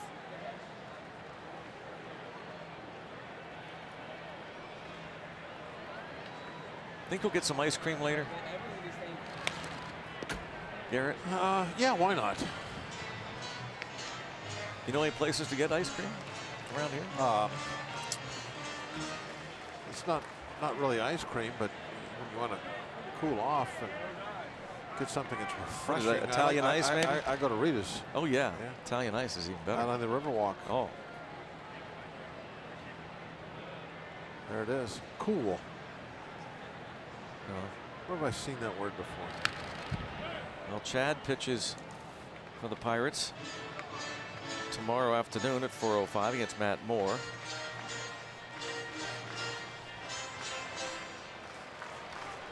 Bob?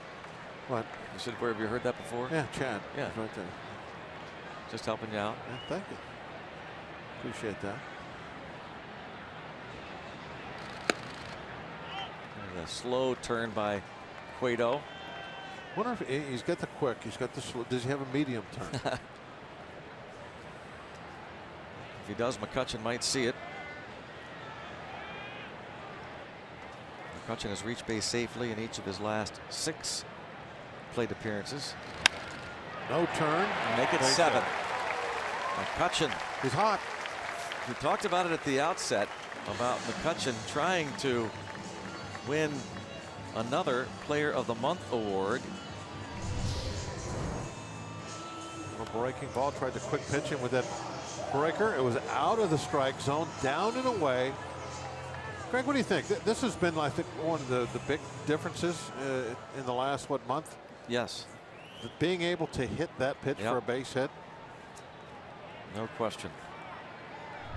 Taking that off-speed pitch down and away to center and right. If McCutchen does win the Player of the Month for June, it'll be his first Player of the Month award since August of 2015. He's won them in June of 14. And in June and July of 2012. His 4 previous Players of the Month awards.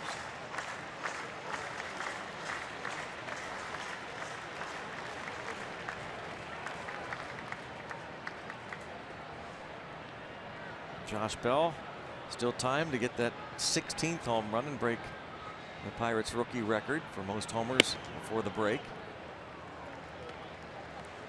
Cueto now snatches that ball back. Yep, Ralph Kiner. He and Josh Bell, 15 home runs before the All-Star break. The Hall of Famer Ralph Kiner. The hands, how important those are. Most important, especially for a cricket player. Quick hands. And a chicken wing.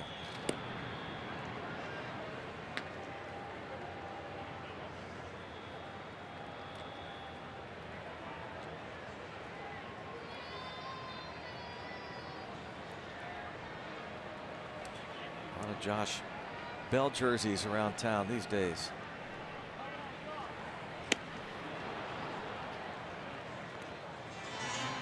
Off-speed pitch, 2-2. Jeff Branson, Pirates hitting coach. That pitch right there, Greg, was why I thought that Bell would do well tonight. I thought he would handle Cueto's changeup, but he certainly didn't there. That was the 4th pitch, and it was right down the middle. There's the cricket swing, the chicken wing.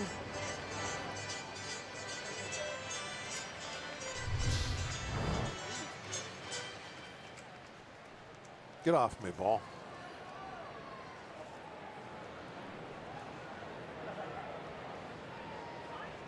Tucking those hands in. Hey, swings from his belt. Yeah. His belt buckle. He might be on it now, Bob. The changeup? Yeah. Yeah, that's what I'm thinking. To hit a fastball down that way, and that hanging changeup, which he got right down the middle. I'm saying he's going to see a couple of those tonight, and he's going to jump on one. And Cueto's going to throw him another one. Cueto, by the way, has given up 18 home runs, like Garrett Cole. Tied for 6th most in the league. Ah, didn't want that one, huh? Goes to the breaking ball. And interesting, 3-2. With nobody out and a runner at first, and he's leading 5-3, and Jaso on deck. What does Cueto decide to do against the rookie Josh Bell? He's a tough guy to guess with. He's got such good command of everything. The count means nothing to him. Fastball, any kind of off-speed pitch. Fouls away that off-speed pitch from Cueto. Very slow, down to 70s. Saw the bullpen working for the Giants. Josh Osich is the lefty. And Corey Guerin, the righty.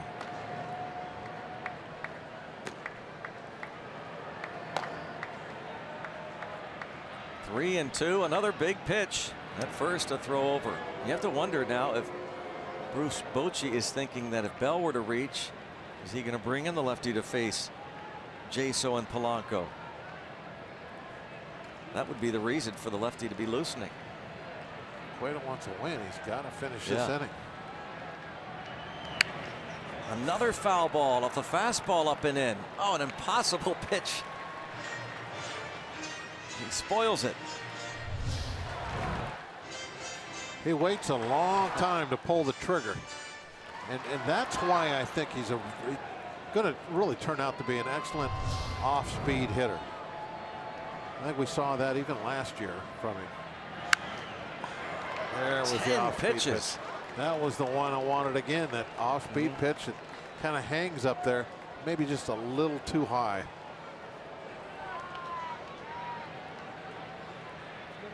.93 pitch total now. What a battle this is. Definitely no question that this will be his last inning. Boy, Cueto, all these pitches, this at bat, you can tell he's really feeling it. Yep. He was just buying him time. That's all he did there, was just throw that baseball out to get him some time. He's just getting himself a little extra. He is winded. And the fans have a veteran move there, don't you think? Yeah. Timeout. I need a new ball. Reprise the Cueto chance. The 11th pitch of this at bat, and struck him out looking. Johnny Cueto strikes out Bell. The 11th pitch.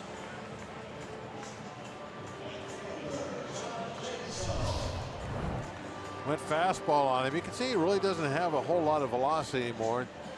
Fastballs tonight all topping out there in the low 90s. This one 91. Knee high edge of the plate.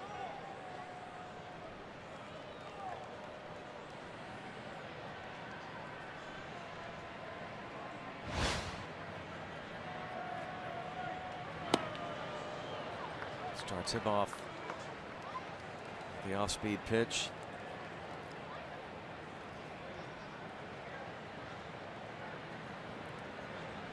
Cueto knows he's toward the end. He's due up second. He needs 2 outs to get the win. So this is he's just about finished. That long at bat by Bell, even though he struck him out. He's got very little left in the tank.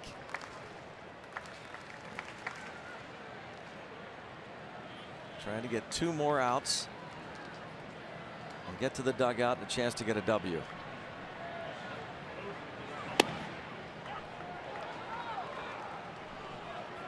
Heck of a pitch there. Yeah, he's hitting some spots now.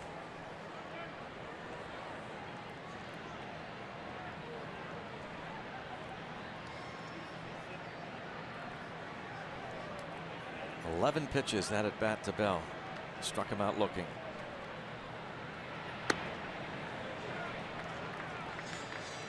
That was pitch number 20 this inning. And again, the shake of the head and just trying to buy himself some time. He is exhausted.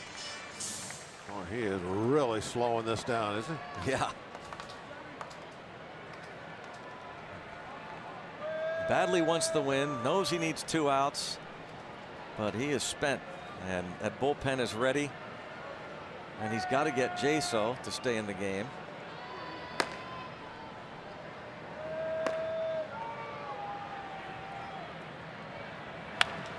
To right. If it stays fair, it's trouble. It's a fair ball just inside the line. The double for Jaso. Second and third with 1 away. Second double off the wall for Jaso.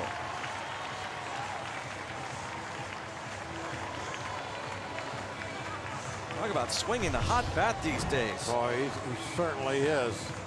Looked like they tried to throw the ball down and away, and got maybe not all that high, about belt height on the inside corner. He missed his spot.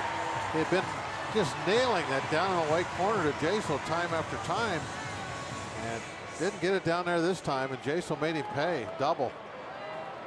Location so important. See all the fans down the corner there? Yeah. Helping Fair things ball. out with that fair ball sign. Well, Bochy has not pointed toward the bullpen yet. Checking on Cueto, and here's a veteran manager who's, again, he's doing that to give him some time. Right, that's all that was, is because he's watching, same thing we are, thinking, okay, he's really scuffling out there. He's taking a lot of time in between pitches. I'm going to go out there and tell him, okay, we're going to give you a chance to finish this 5th inning. And at the same time as you're getting that message across, you're also giving him a little chance to take a breather. And they're making the decision right there about which batter they're going to make a change on and who's going to pitch to who.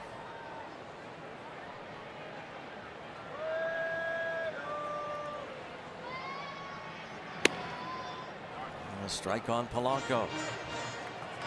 So the lefty Osich sits down with the right-handed hitters Mercer and Stewart to follow Polanco. Corey Guerin continues to loosen. He's ready.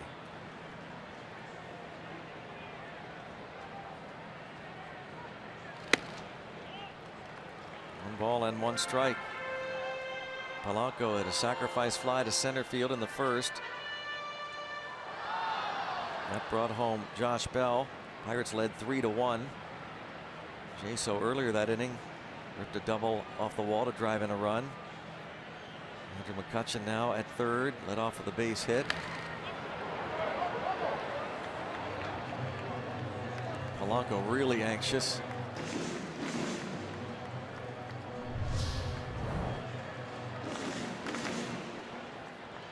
Slider on the hands, elevated.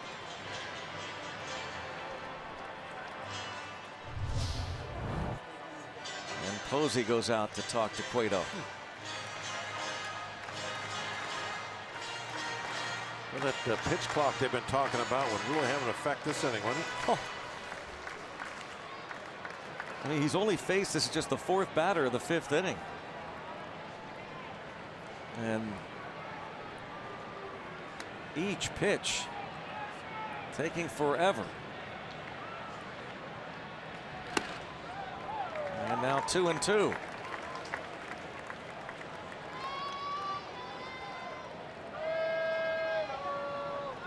"13 minutes and counting this half inning for 4 hitters. Yep.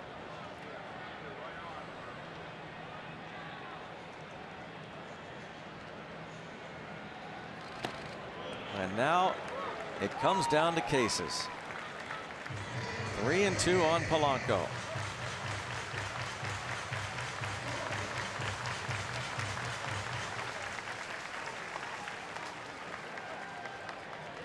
Bruce Bochy letting his veteran stay in for another batter. after giving up the double to Jaso. Wow, again, Cueto comes halfway down the mound to talk about something. Little Polanco jersey. How about this? This is unbelievable. Go ahead, go through the signs again. Let me catch my breath. 50 seconds since his last pitch, and this one off the end of the bat. Well, let's get the clock started again.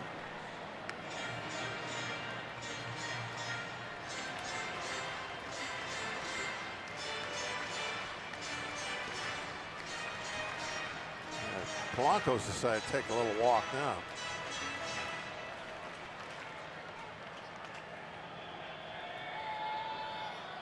It's quite a necklace he's got. Oh, weighs him down a bit. It's a sparkler. Yep. Slap toward third. Scramble back to the bag by McCutchen. Throw to first. And nicely done by Wong to get the out at first for the second out. Yeah, that was pretty good. Pretty good play. You see the first fastball. That was key. That first slider. When it cut in on his hands. And I thought the most important pitch of the at bat was that one right there, the ball 3 pitch. I was hoping that the full count would put Polanco in that situation where he could really get a pitch to drive. How close? 6 inches. That's a fine line that, stop the runner at third base, make sure that he's not going anywhere, and still make, have that clock in your head of how much time you got to throw the ball to first.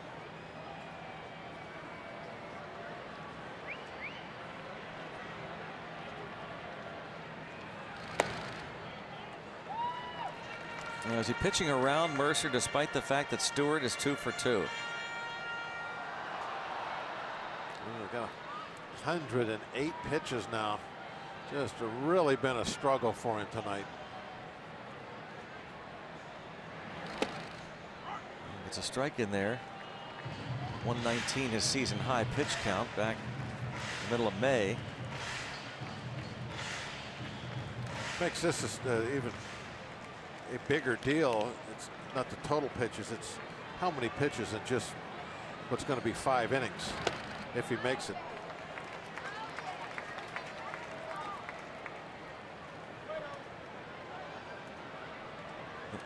If you're throwing 110 pitches over 8 or 9 innings, that's one thing, but doing it just 5 innings, that takes a toll on you.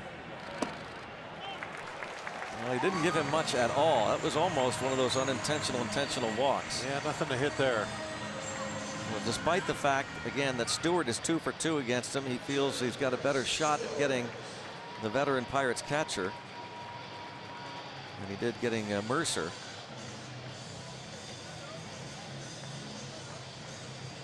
Won't go down as an intentional walk, but that's in essence what it was. Here at PNC Park, the Pirates trailing 5-3. They led 3-1 after 1. Giants got a run in the third and 3 in the fourth. And now it's Cueto versus Stewart, who has singled to left field 2 times to the plate.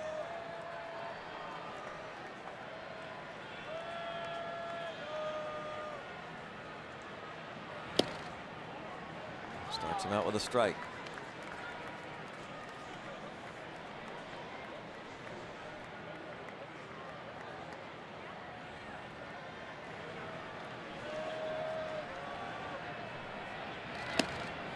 Ball 1. 1-1. Jose Osuna comes out on deck for the Pirates.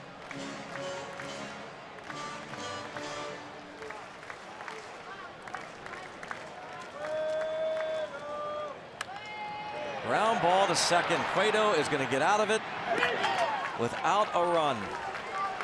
He was on the ropes. He's fired up.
Baseball, one of Clint Hurdle's biggest fans, has delivered again.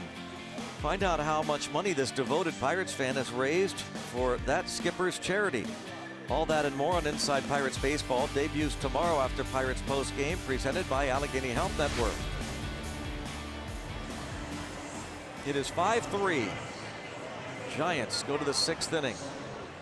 Garrett Cole, because his battery mate grounded out to end the bottom of the 5th, Cole stays in the ball game, and Johnny Cueto, a little hug from his pitching coach Dave Righetti. That inning was a battle for him. All right. Where's he at? I got a baseball right now. Buckles will get you a W. Right here. Right here. What about it? Ball. Whoa, what happened there? And a base hit to right for Slater.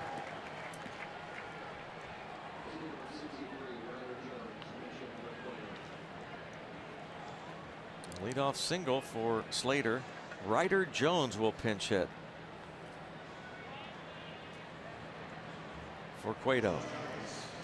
Oh, wait, by the way, we have a tweet, a Point Park University tweet. Bob wearing jeans? Yes, it's casual Friday at the office. Not wearing jeans. Right? Well, I don't know. We can't really see. Kind of low there, Bob. What happened to your chair? I don't know. As soon as we went on camera, my chair went down. I don't know what happened there. Another bobblehead. I see it coming. The adjustable bobblehead. Slater, a fly ball to left. No, you're not wearing jeans. One out. So the rookie Jones, 17th at bat, flies out. Cole, 2 more outs, and then he will definitely be gone because he leads off bottom of the 6th. Antonio Bastardo. And he will definitely be over 100 pitches at that point. Looks like it's going to be Bastardo. First time back since first time out on the mound since being back from DL. It's Cole's big nemesis here. Denard Span shows bunt. Homer, 2 singles, has scored 3 runs.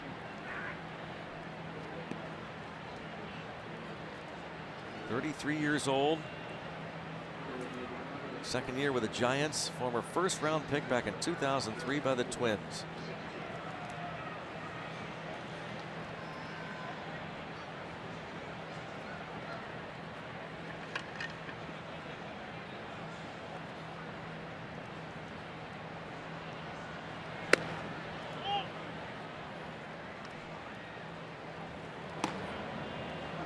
Jan Marinez, the right-hander, joins Bastardo.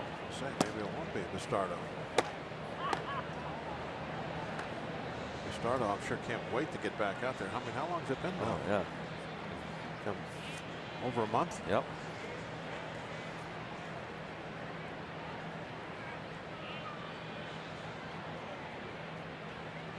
April 24th, to be exact. Wow. A couple of months. Did he offer? No, says Dan Iasonia.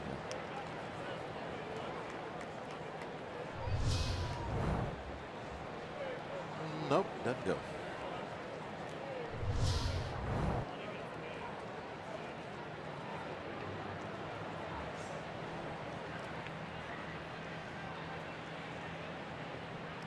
Pitch number 100 coming up. And it was 98 miles an hour.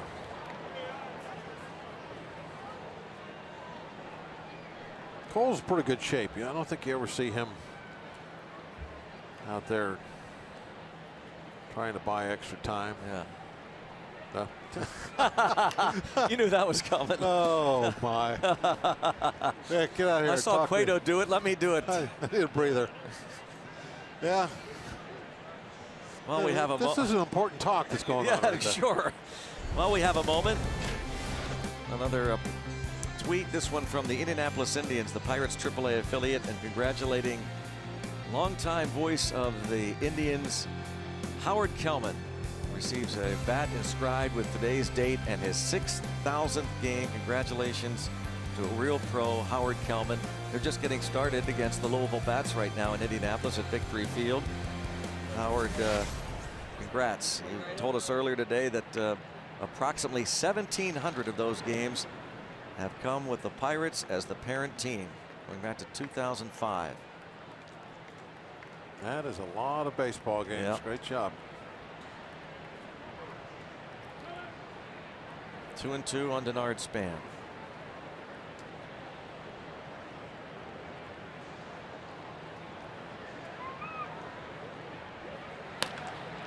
And Span on again. Another hit. He is 4 for 4. First and third.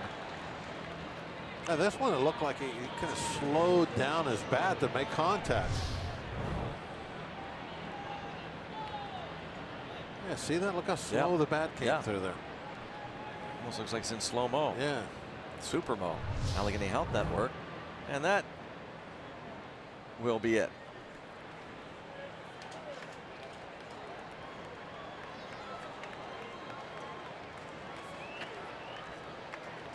That was a tough night. Boy, so much happened over the first 5 1/3 innings.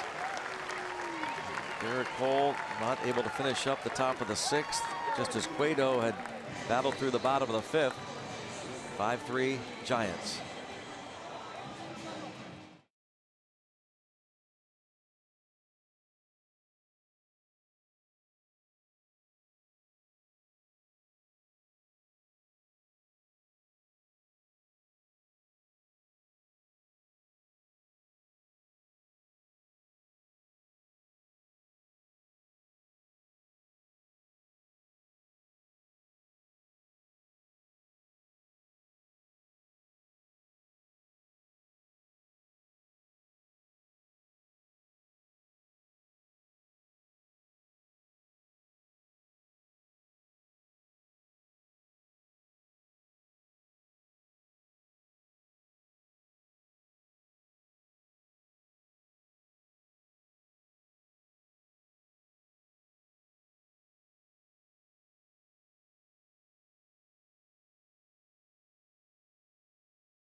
Authority of the Pittsburgh Pirates and may not be reproduced or retransmitted in any form. And the accounts and descriptions of this game may not be disseminated without the express written consent of the Pittsburgh Pirates. Well, Garrett Cole does not complete the 6th and is trailing 5-3.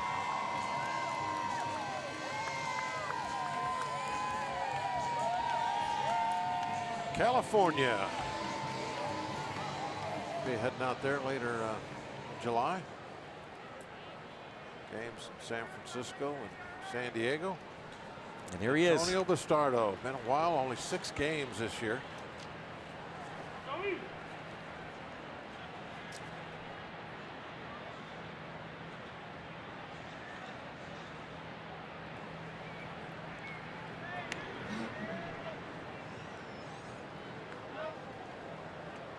Joe Panik 2 for 3. Denard Span is 3 for 3 on base 4 times. Walked the 2nd time up. Homered, walked, 2 hits, 3 runs.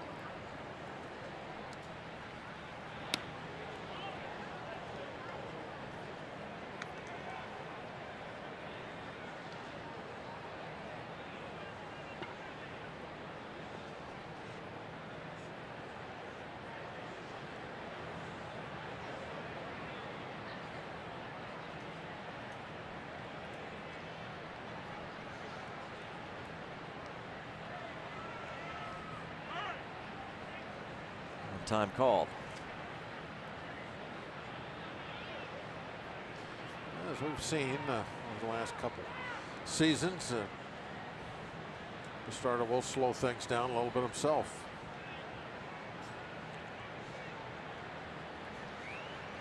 Likes to be methodical. Runner goes, and it's ball 2. Span a stolen base.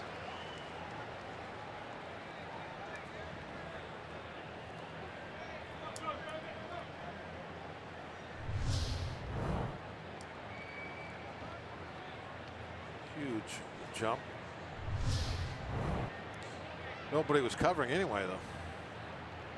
Didn't make any difference. Pirates were not going to throw through.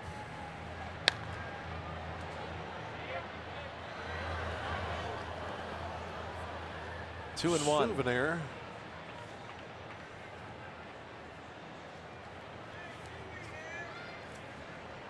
Jan Marinez with a couple of right-handed hitters to follow, Pence and Posey.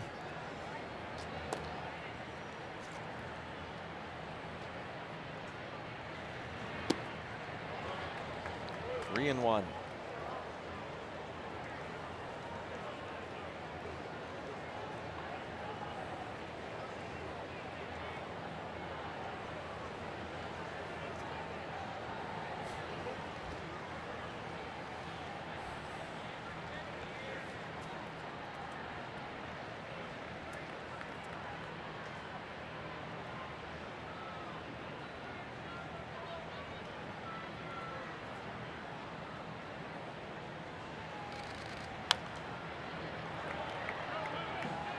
Full count on Panic. Antonio Bastardo has been on the disabled list. Bad quad, right? Yep. He strained his quad. Through 36 pitches his last rehab game on Sunday for Indianapolis. He started that game 2/3 of an inning.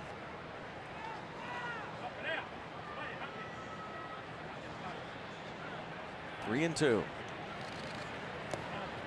And he walked him.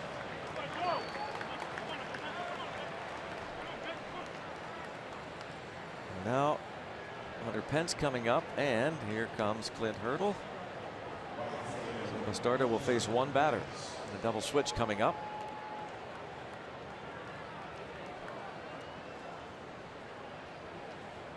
He's going to the home plate umpire and crew chief Brian Gorman. Stewart's going to be lifted in favor of Elias Diaz. And Jan Marinez will be coming on. Try and get out of this bases loaded 1-out jam.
Sports is brought to you by Barrel. Our service centers are now open evenings and weekends. Visit barrelservice.com for more. And by Levin's, the official furniture and mattress supplier to the Pittsburgh Pirates. For the best quality, service, and value, shop Levin's. Let's go Bucks! 5-3 ball game, bases loaded, 1 out. Garrett Cole there with Ray Searage. 2 of the 3 base runners are Cole's responsibility. New battery, Elias Diaz, Jan Marinez.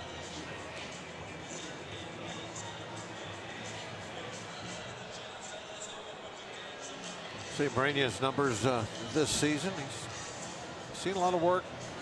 Almost 40 innings coming out of a couple of bullpens, us in Milwaukee. He's in a jam here. Needs to find a double play ball in a hurry. Hunter Pence.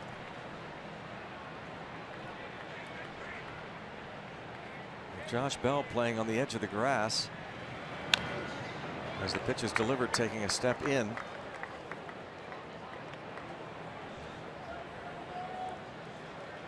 Josh Bell's mom taught Hunter Pence at the University of Texas Arlington. Josh's mom, professor of management at that school, University of Texas at Arlington. Pence a second-round pick by the Astros in 2004.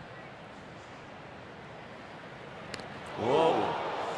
He's hit by the pitch, and it is now a 6-3 lead for the Giants. Yeah, we saw a pitch earlier, a ton of movement come in on Jay. That's a similar thing that happened here. Ball just had a lot of movement on it, sailed away in. Started way in the boot, got right on the point of his elbow.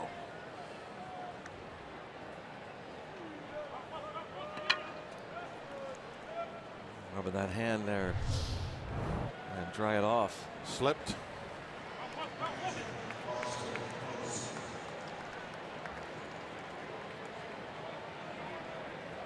Buster Posey 0 for 3. Cole continues to watch, as does Cueto. Both out of the game now.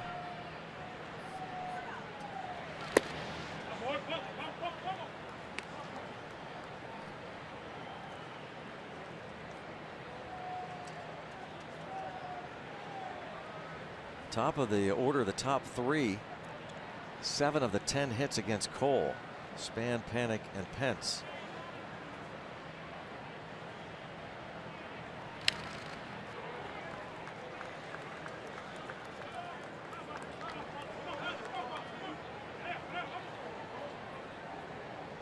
Elias Diaz now catching as Chris Stewart out of there. The double switch. Diaz will bat in Cole's spot, which will be due up first in the bottom of this inning.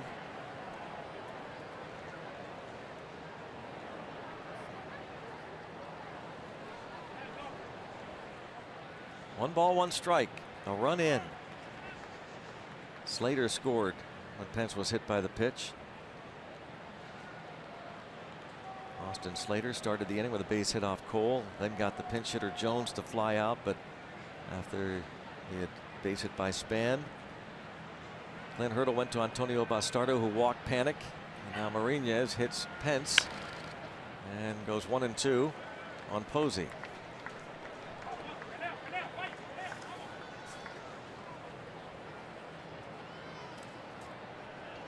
Been able to keep Posey pretty quiet tonight, so gotta continue that trend.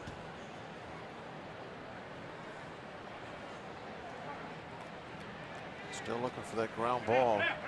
Minimize the damage with a double play.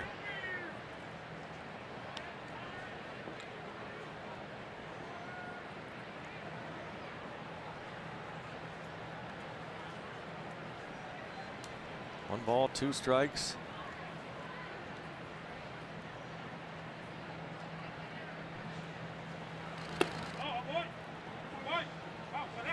Count even. Posey only was the MVP of the National League back in 2012, but won a Gold Glove last year for the first time. That ended Yadier Molina's streak, having won 8 straight Gold Gloves until Posey took it away from him last year, and now it is 3-2 on him.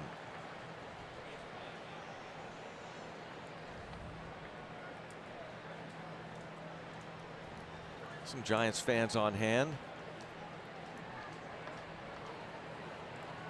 The Giants team that was 3 outs away in Game 5, the NLDS last year against the Chicago Cubs, moving on. Game 5. Trying to get to a Game 5. This ball's lined fair. And bounces up over the wall for the book rule double. And they'll score 2 and now lead 8-3.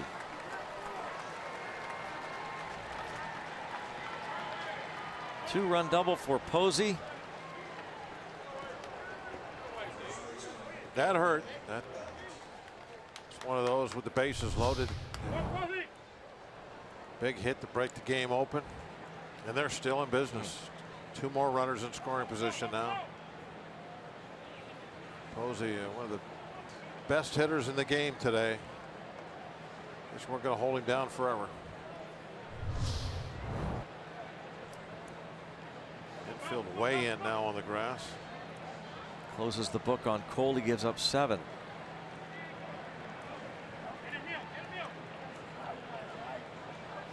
Timeout. 7 runs, 5 in the 3rd innings for Cole. 10 hits.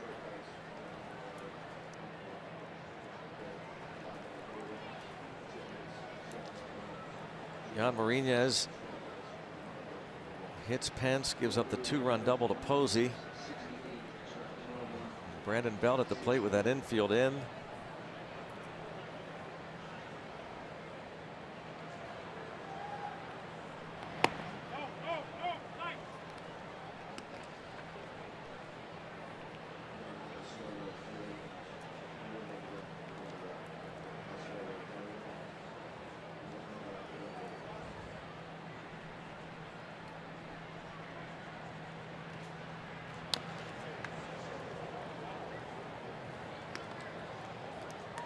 One and one on Belt. He walked his first time up against Cole. Cole walked a couple.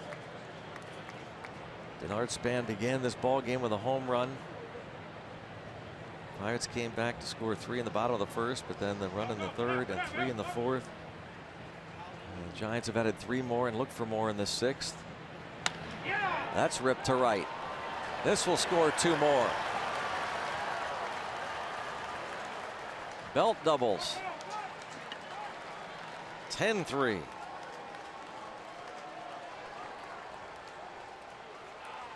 Had a fastball inside corner. That's one where, every time you give up a hit, you learn a little something about it. And when somebody turns on your fastball like that when it's inside, they're not really concerned with anything off speed.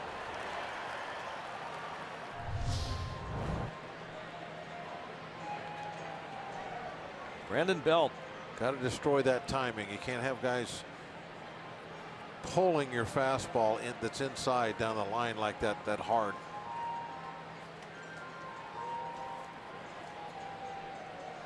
Belt struggling coming into this game last couple of weeks.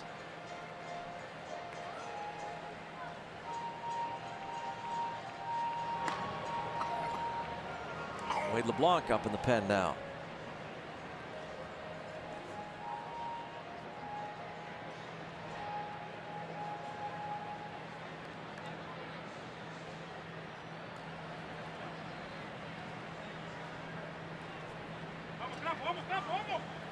It's that kind of day out there in the field. Night.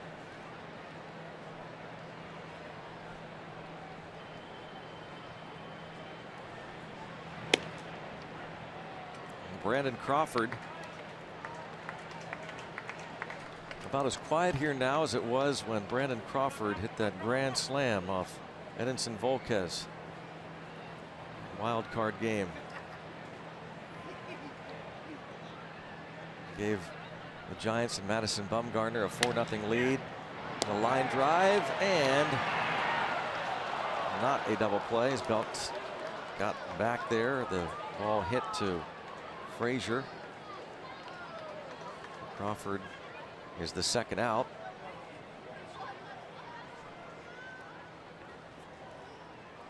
And Crawford is 0 for 4. Line drive to Frazier. I thought they were going to get this close.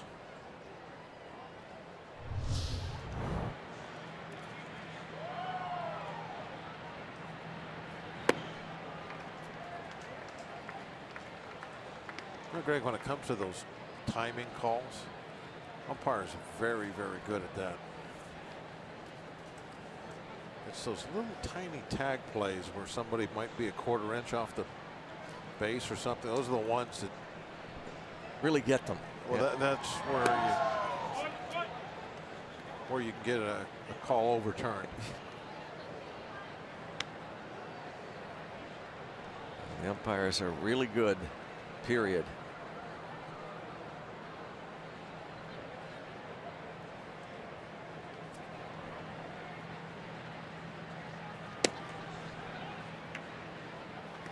Now, did you ever pitch in a game involving Brian Gorman's dad, Tom Gorman? Was he around then? Yeah, but I don't know. I can't. Just curious. Yeah.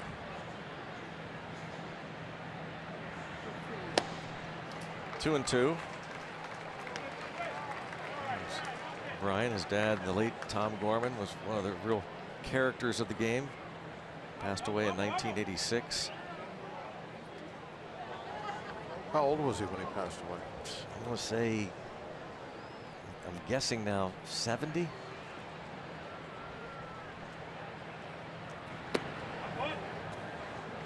Three and two. I'm sure you. Well, when did you had to pitch? I mean, he was 67 when he died. Oh, okay, yeah.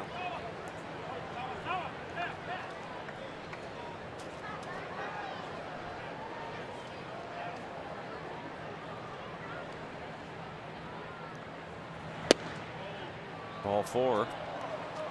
Gorman was behind the plate. A lot of historic performances for Tom Gorman and his great career, including the first game of the 1968 World Series when Bob Gibson struck out 17 Tigers.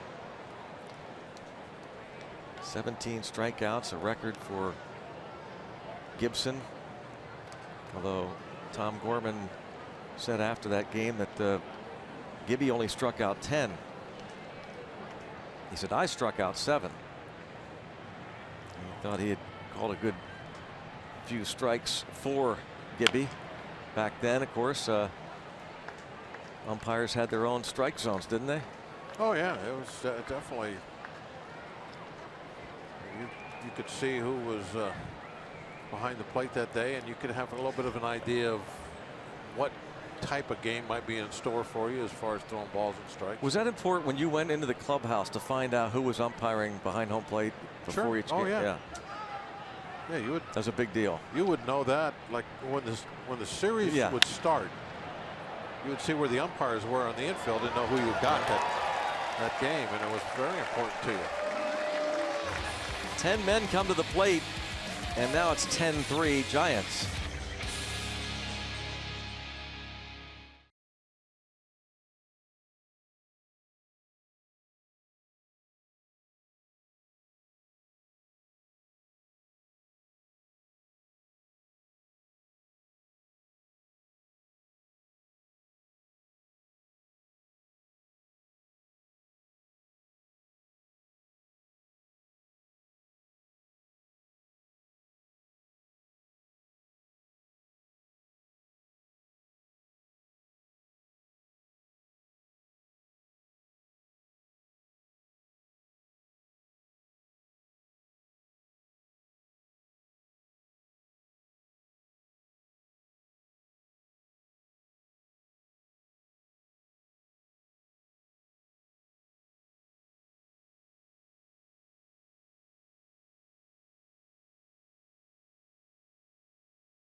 couple of runs. And a 5-run top of the 6th. Nissan Road ahead tomorrow afternoon. Chad Kuhl for the Pirates against lefty Matt Moore. And then on Sunday, it's Trevor Williams against Jeff Samardzija. Tomorrow, pregame 3:30. Nissan Road ahead.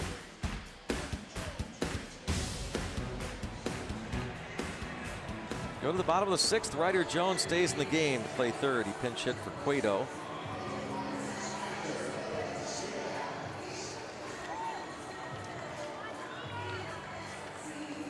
There's Corey Guerin. He's been really good last 14 times out, covering almost 19 innings. He's given up just 4 runs. Plenty of cushion to work with, for sure.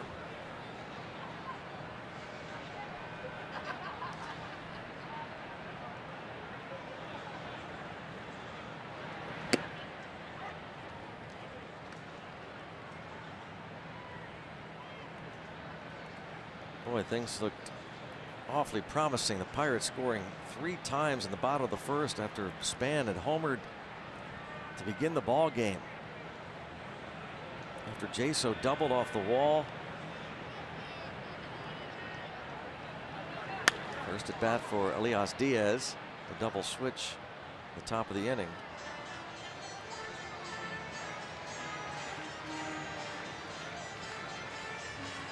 Guerin's numbers for the season. ERA of 1.98.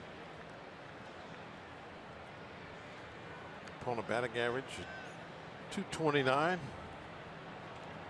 Not bad.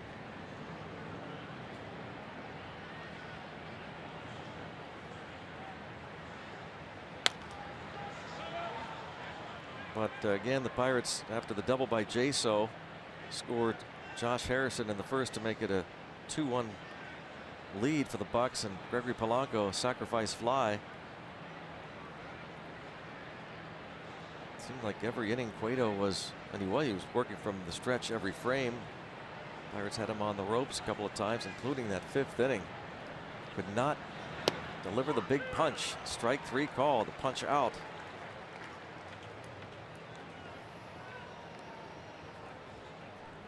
Crush home runs and dominate in your very own Derby competition in the official MLB.com Home Run Derby game on the App Store and Google Play. Swing for the fences against more than 10 million players from around the world as your favorite Derby All-Star. Download Home Run Derby for free today.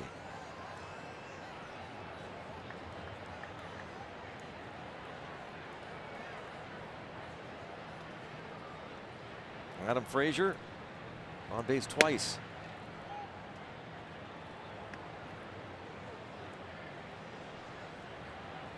Cueto got that double play ball at the bat of Josh Harrison. That was big in the 2nd. Pirates had runners at 2nd and 3rd.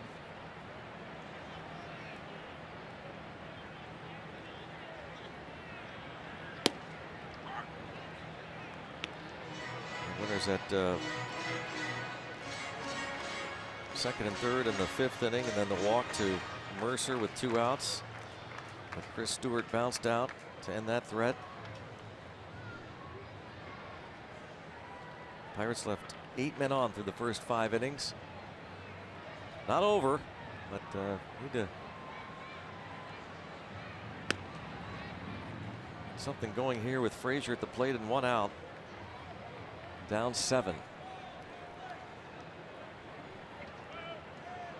Yeah, you need to put a little something up there just about every inning, trying to crawl back close. Yeah, a big inning is nice, but tough to have an inning that's that big. Oh, hit hard, too hard, in fact, for Frazier, because Span able to get there. And the Reds shut out the Cubs 5-0 in Cincinnati. Adam Duvall at his 19th home run of the year. Scott Feldman went 7 innings of 2-hit shutout ball. The Cubs had just 3 hits in the ball game. It is a crazy division. Ray Search talking to the Pirates pitchers there. Chad Kuhl, Trevor Williams. Jameson Tyone. Got all of his starters there.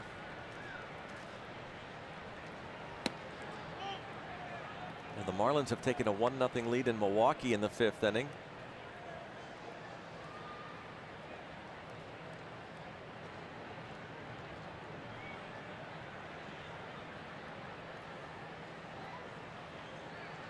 Something Looks about like having a he's- purpose there. It looks like he's using this. Something as a teaching moment Yeah. here to hammer a point home.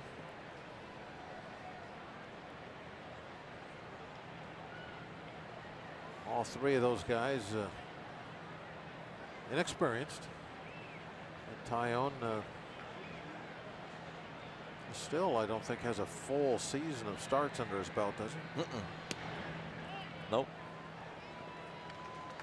32 nowadays is kind of that mark. If you get 32 starts, that's a full year.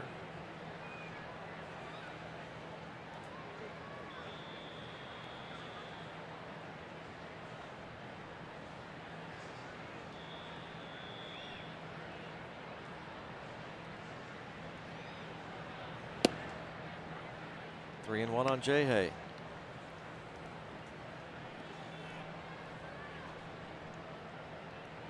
Trevor Williams there, the bearded one.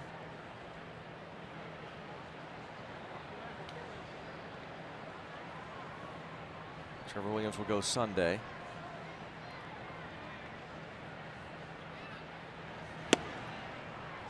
A full count. Clint Hurdle was asked today in his media scrum before the game, and he took umbrage to the question. You're playing the teams with the worst records in the majors coming up. The Giants for 3 and then on to Philadelphia for 4. Question in so many words was, this is a good opportunity to take advantage. Clint Hurdle said, yeah, I get that question from somebody in a suit. He said, go ask that same question to the Giants, the other clubhouse. They've got, and he mentioned the starters in this series. Look at who they've got starting the next 3 games. Talking about Johnny Cueto and Matt Moore, Jeff Samardzija. And a 1-2-3, bottom of the 6th inning for Corey Guerin. There's Samardzija. Giants up 10-3.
That is never seen that. Absolutely incredible. There's Mark Melanson, former Pirates reliever. He's on the disabled list. Ryder Jones at the plate. Joe West, he is the most senior umpire. Yeah. Isn't he? I mean, that. Can you believe that looked like it came from a long way too. That wasn't just a, a lob from the front row. That hit him good.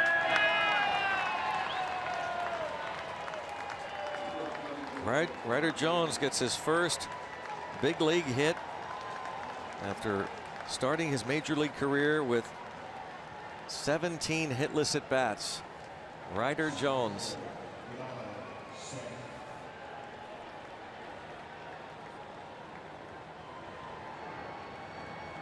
Gets that monkey off his back. Ball's going to be a little dirty. See, they can fire it into the floor.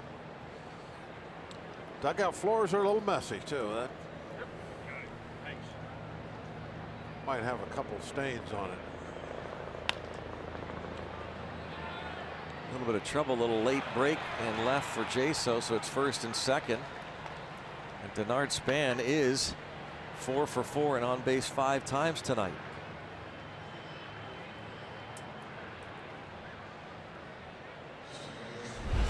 T-Mobile Unlimited baseball break.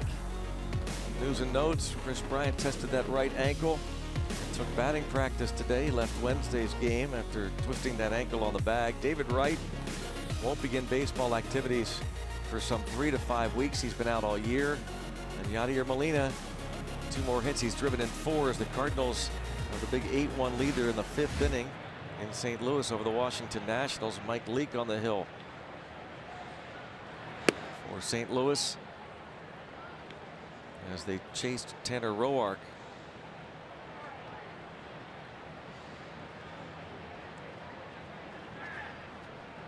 The base hit for Ryder Jones, ending his hitless string to start his career. And a fly ball to center. Joe Panik is retired. We'll bring up Hunter Pence. Jones had his contract purchased last Saturday and made his big league debut last Saturday night. Since the Giants moved to San Francisco,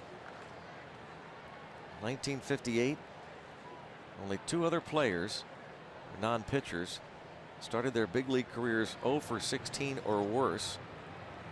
Edward Guzman went 0 for 21 in 1999, and Dick Dietz went 0 for 18 to start his career in 1966.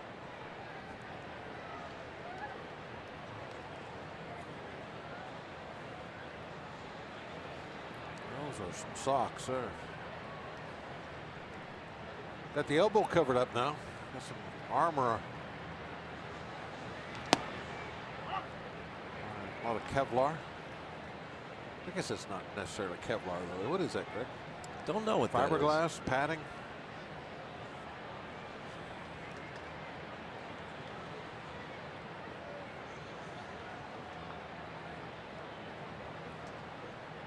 Carbon fiber, light and strong.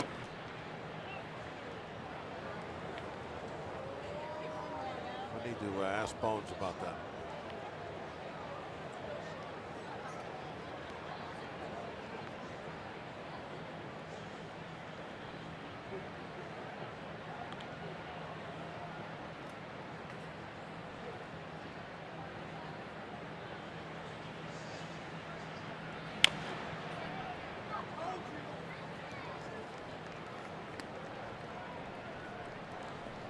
Wade LeBlanc. He'll be next. Still a lot of baseball left.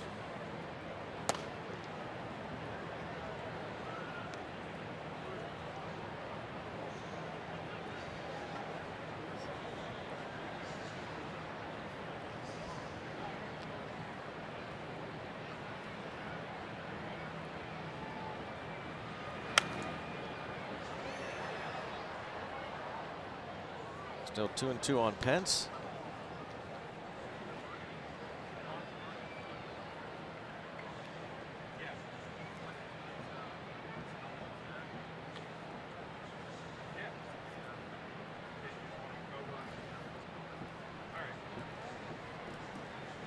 Kingsley Bam Bam Mullins. The Pirates organization for a time. He's been a long-time hitting coach now for the Giants. And again, has to be happier from what he has seen of late. Talked about that a couple innings ago. They've won 3 in a row coming into tonight and averaging on 5.5 runs a game over the past week.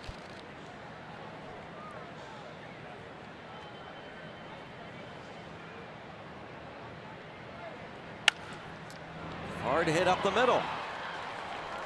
Hunter Pence gets an RBI.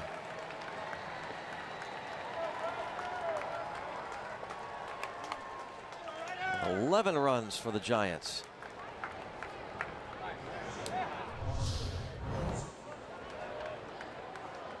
You know, sometimes this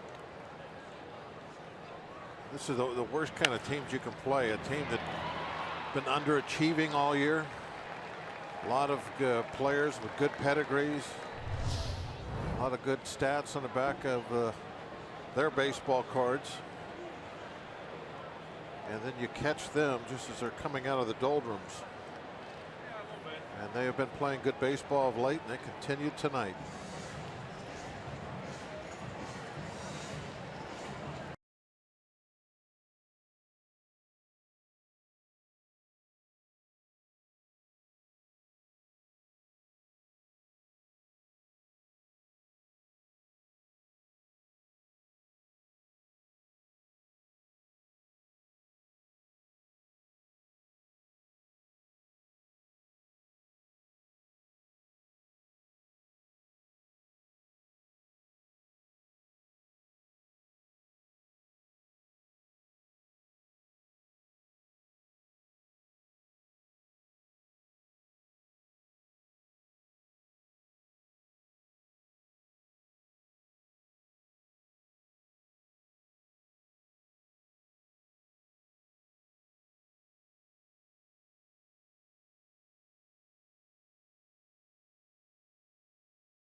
The game brought to you by Miller Lite. That's a good idea after this one. Miller time. Big night for the Giants. Rough night for Jan Marinez. So far he's given up 3 runs, having gone 1+, 5 hits, hit a batter, walked a man. Of course, a really rough night for Garrett Cole. Max Moroff takes over at third base in this double switch. Wade LeBlanc, the new pitcher. Solid year so far for Wade. A lot of action, a lot of innings out of that pen. Opponents batting mid-200s.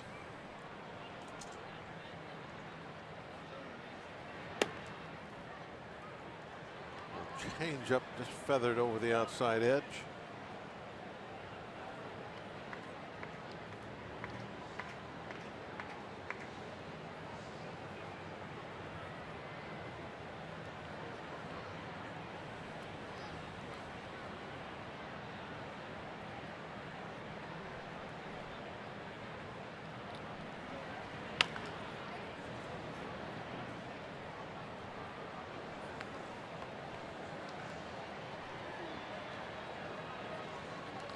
You know, we've been talking about this, Greg, for a couple of seasons, I believe.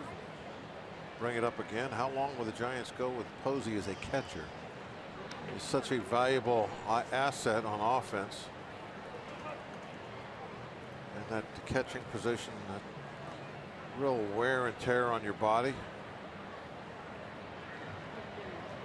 Tonight is 55th game at the catcher's position. Game number 82 for the Giants. Is he still seeing some time at first? Started 9 games there, a couple as a DH.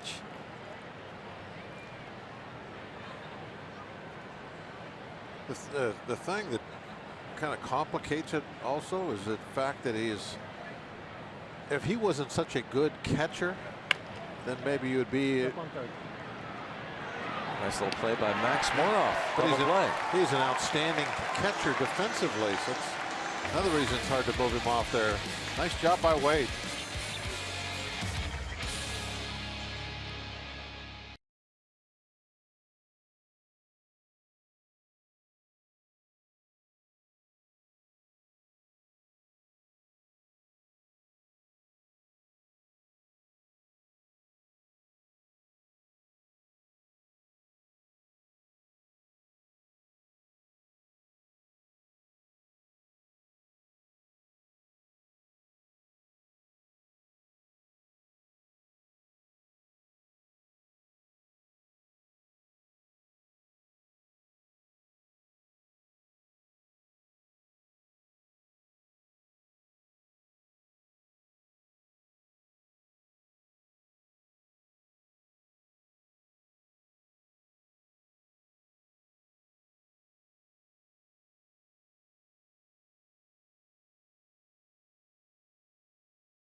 Great shots from the Allegheny Health Network Supermo. Not such a great score, though.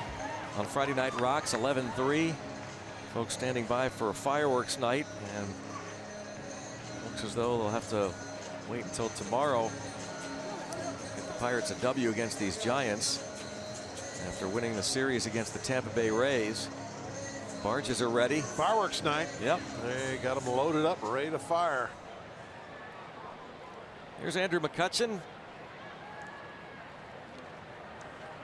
1 for 1 on base all 3 times. He has reached base safely now in 7 straight plate appearances.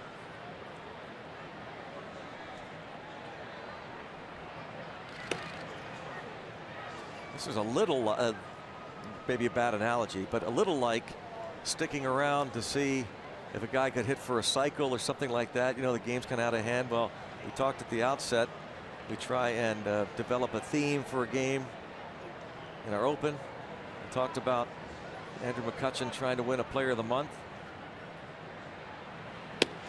Here we are, the last day of June. Always wonder what those opens are for. Themes.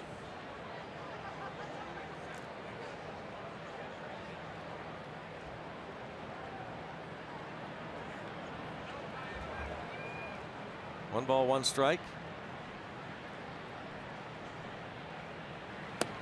And 2-1. Bob talked about, if you recall, Bob. No, I don't. Yeah, you're the one that talked about, and you're right, that they look at that OPS. Oh, right away, yes, and that's the for modern. yeah. It's a modern stat. Yeah.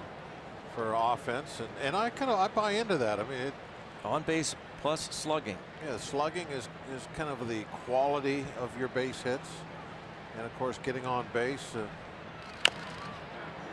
If you're getting pitched around all the time, you know that has to be figured in also. So your on base percentages there.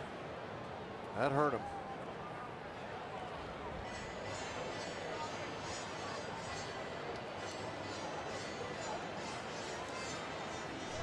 Where'd that one get him? see it right here. Right on that shin guard.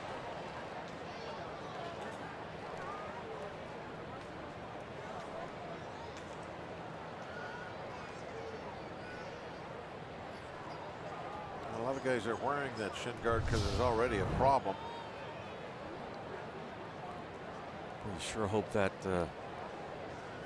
took most of the blow there, huh? Ben Potenziano, assistant trainer, checking on McCutchen.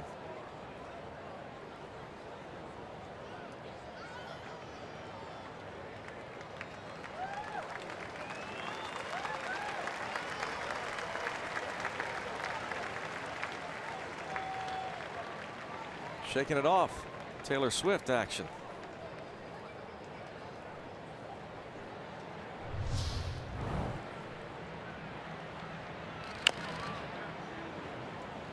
Crumbled him.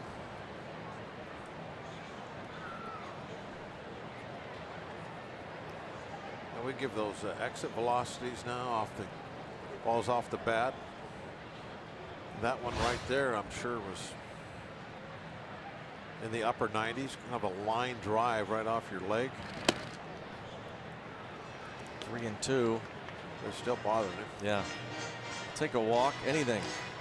And he is in pain as he grimaces. Wouldn't be surprised that he doesn't go out to play defense after this at bat's over.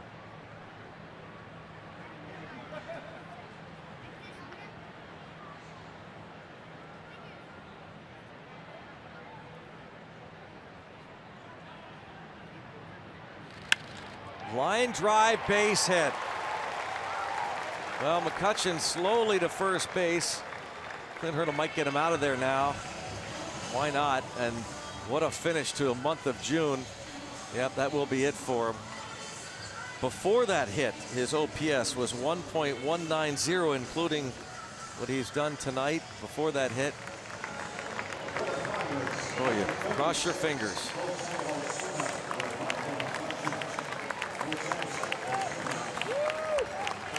Not a whole lot to clap about tonight, but fans right behind the dugout there, you see taking his picture. So Andrew McCutchen now has reached base safely in 8 straight plate appearances to finish off his incredible month of June. Take a look at McCutchen putting pressure on that foot. Yeah, that's hurting him.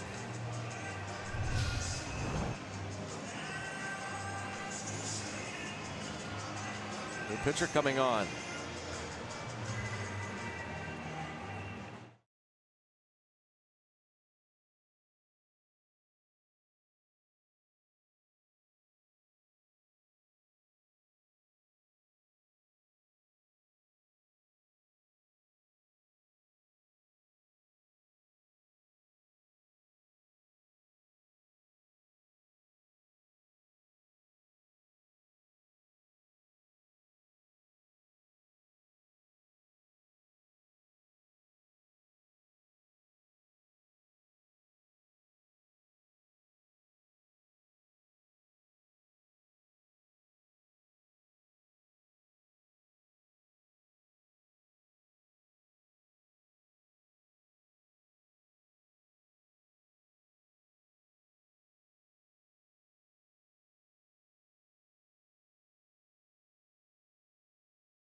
That is not serious because back to the Kutch of old, and he just might have wrapped up Player of the Month with that base hit to finish things off. Now Nick Hundley becomes the new catcher. Buster Posey gets the rest of the night off. Josh Osich turns Bell around.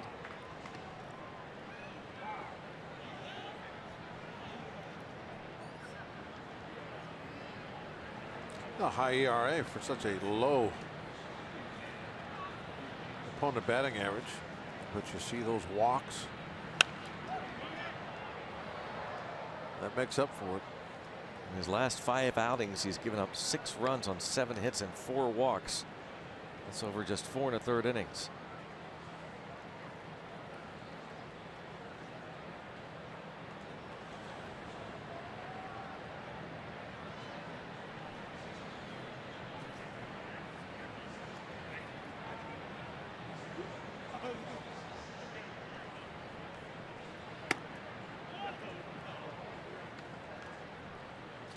Bell 0 for 3 against Cueto. Did pick up an RBI in the first inning.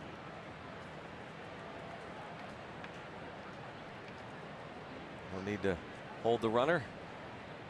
Up by 8. Ripped to left. And Jose Osuna go to third on the Josh Bell double. Nothing chicken wing like on that swing. Smoked that ball into the corner.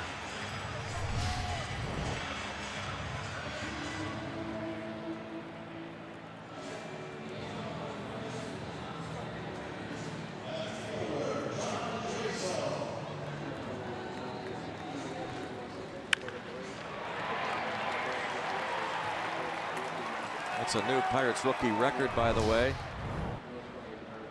Most extra base hits by a Pirates rookie before the All-Star break. The All-Star game, first one was in 1933. Josh Bell's double, 30 extra base hits. He just doubled to left to move Osuna to third. And now Jaso.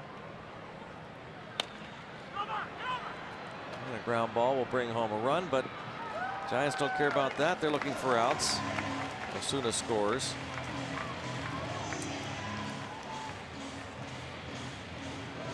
So will Andrew McCutchen pick up another Player of the Month? And this is updated now. Look at that batting average, 411. Wow. The OPS and the batting average would make you think a lot of the voters will look at those two numbers.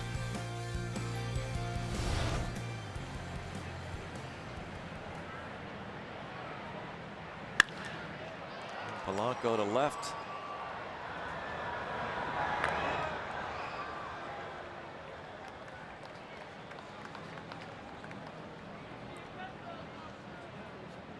You know, I wonder, Greg, if there'll be a few votes because, you know, he struggled coming out of the chute and then took off. You know, just I mean, it's Andrew McCutchen too. He's well liked. The name recognition, yeah.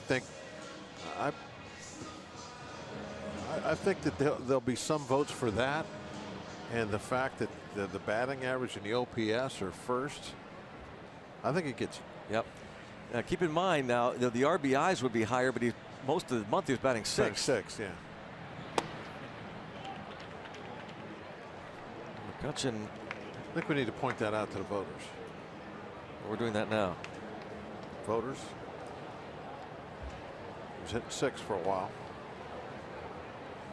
Reached base safely in 12 of his last 14 plate appearances, but it was lifted for the pinch runner, and now Jordy Mercer brings home Bell. You know what we need is a back-to-back Player of the Month. That snaps the hitless string for Mercer, so that's good stuff. 0 for 13 before that single to left.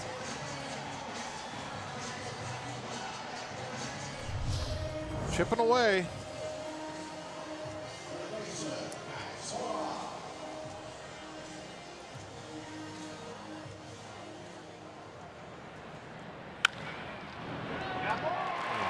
ground ball right in the hole.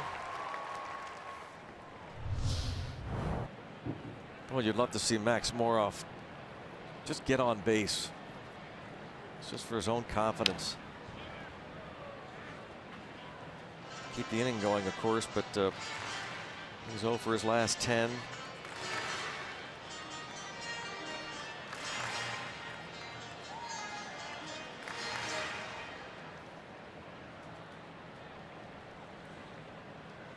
Something else about Andrew McCutchen.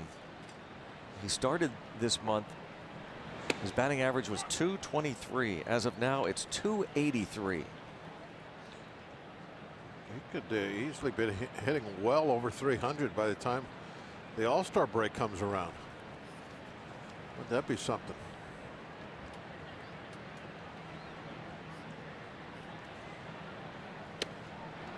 Nope. Moroff down on strikes. The Pirates get a couple. 11-5.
.405. First 20,000 fans get one of these Gregory Polanco El Cafe t-shirts thanks to Allegheny Health Network.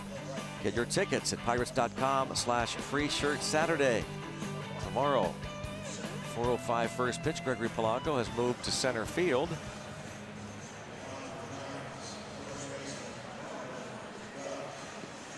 Jose Osuna pinch ran for Andrew McCutchen, and he's now on right. The 8th inning begins. Pittsburgh trailing 11-5.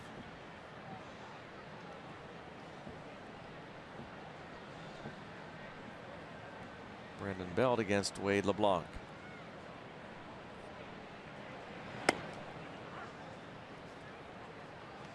Miami still leads Milwaukee. It's 2-1 now in the bottom of the 6th. Earlier the Reds blanked the Cubs 5-0.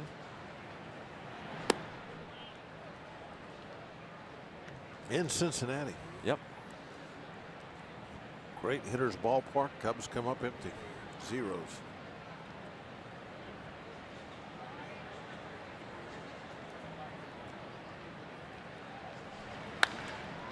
To center field, and Polanco back to the wall, and Brandon Belt cracks home run number 15 over the center field wall. He is starting to get well here in this ball game after hitting under 200 his last 16 coming into this one.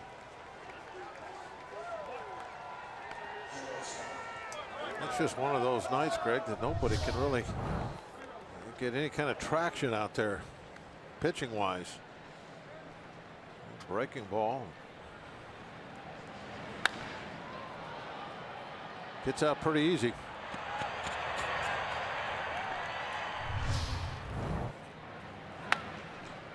Hit hard but foul by Crawford.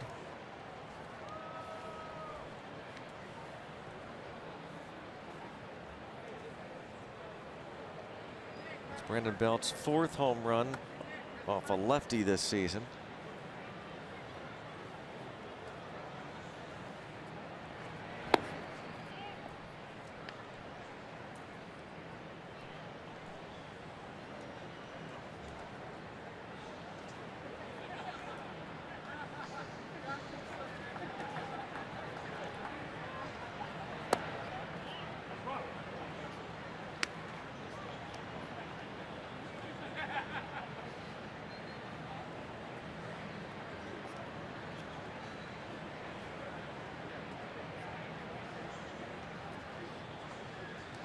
Two and one.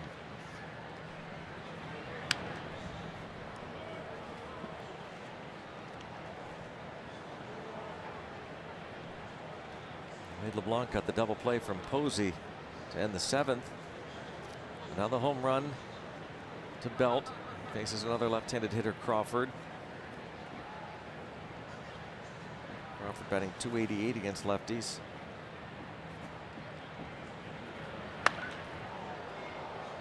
And hit deep to right, but room for Osuna.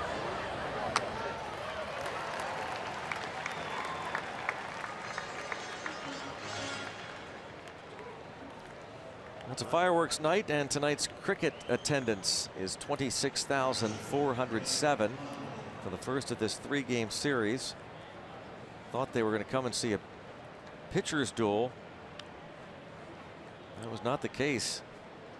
Garrett Cole gave up 7 runs in 5 1/3, and Johnny Cueto was able to withstand the pressure of that bottom of the 5th inning.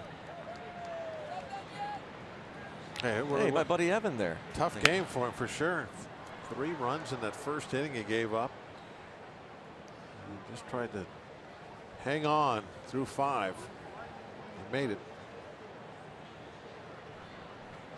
Nick Hundley 0-1 count.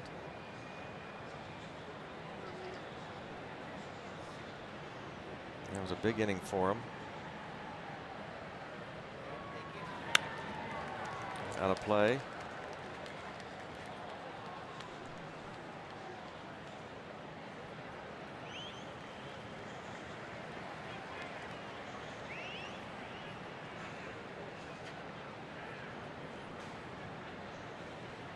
What a difficult first half, but Bochy has seen just about everything in this game. To right, Osuna. Well, trying to learn that position, and still figuring things out. Ball drops in front of him, so base hit for Ryder.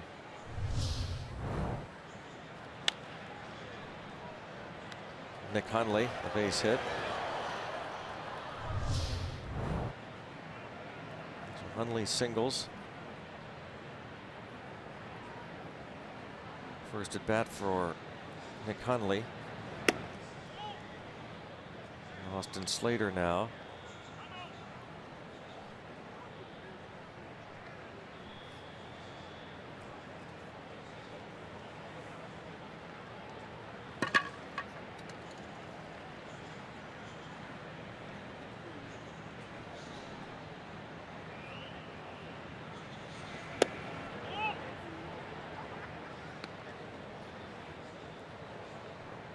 Two and 0.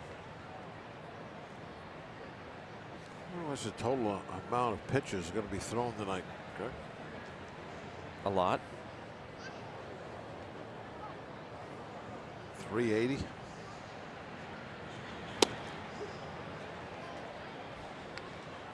No, not that many. 360. There you are. 2 and 1 on Slater.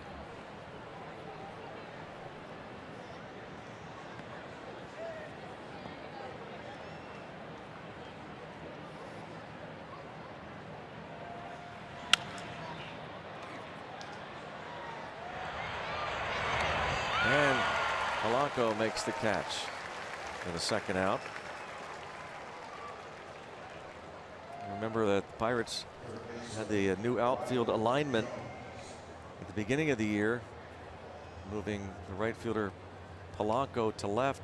Starling Marte began the year in center, McCutchen in right. But they found out as the season went along, of course, first of all, they lost Marte to the suspension, but McCutchen not very comfortable in right, and Polanco certainly not comfortable in left.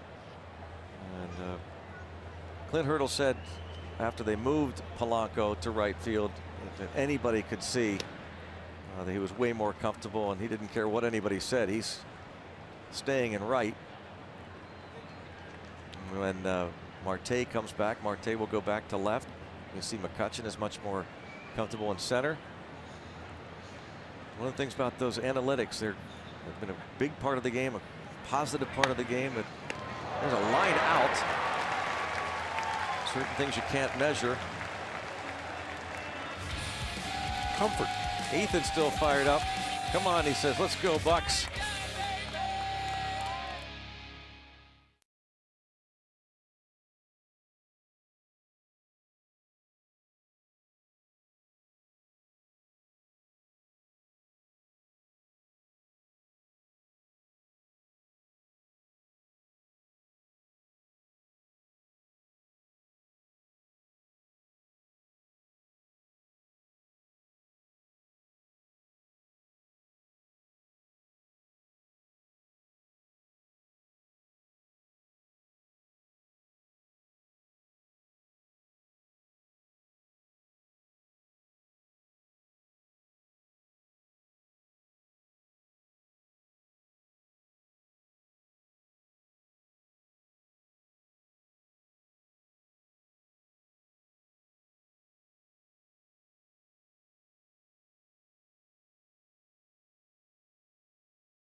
Giants. Well, as we inch closer to Major League Baseball's All-Star game, the Pirates farm system, look at that. They've sent more than their fair share of guys to All-Star games in the minor leagues.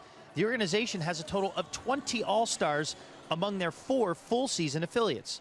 The Curve have an Eastern League high 5 All-Stars led by 2015 second-round pick Kevin Kramer. And Stephen Brault is going to start the AAA All-Star game out in Tacoma, Washington. Drew Hutchinson, Chris Bostic, the other 2. And look at the Bradenton Marauders. They sent 9 All-Stars to the Florida State League All-Star game. That is a franchise record. Mitch Keller and Cole Tucker among those. And the West Virginia Power and Low A Charleston, they sent 3. Pretty impressive, Greg and Bob, what the Buccos are doing in the farm system, producing that many All-Stars. 20. Impressive. Very encouraging, Robbie. Hutchison, by the way, is pitching tonight, and they are leading 4-1 in the 6th. Drew Hutchinson, 5 2/3 tonight. No walks, 5 strikeouts. His ERA just over 3. Brault's earned run average just over 2. And hard hit, but stabbed by Crawford. Elias Diaz. When that ball left the bat, he figured that was a sure hit. Yep, that one was hit well, and that's kind of the thing that you look for more than anything else. You know, sometimes it's tough if you've been in between hits, but if you're centering the ball up, you got to think, well, okay, good at bat.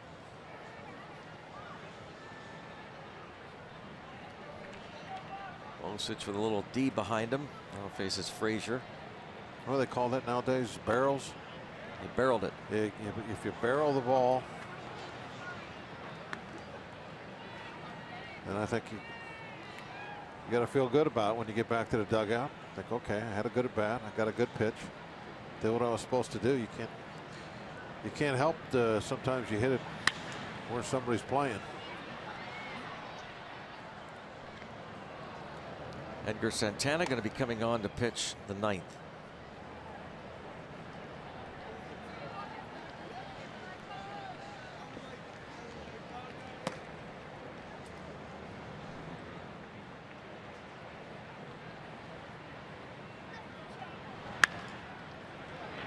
And line to Crawford, 2 outs. Same thing. Nice line drive, just Crawford standing there. So Crawford, Gold Glove last year. He and Joe Panik, both Gold Glovers. Another look on the Allegheny Health Network Supermo. And Frazier reacts. You want that strong defense up the middle. Yeah. The Posey's a Gold Glover too. Yes. Isn't he? Yep. Crawford and Panik, the first pair of National League teammates since 2002 to win Gold Gloves. Fernando Vina and Edgar Renteria up the middle for the Cardinals. Last pair of teammates before Panik and Crawford to win Gold Gloves.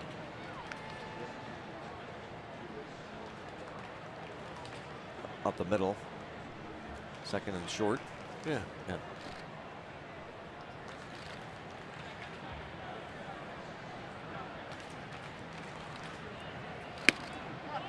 David Freese, 3-0 as a pinch hitter. Bats for LeBlanc.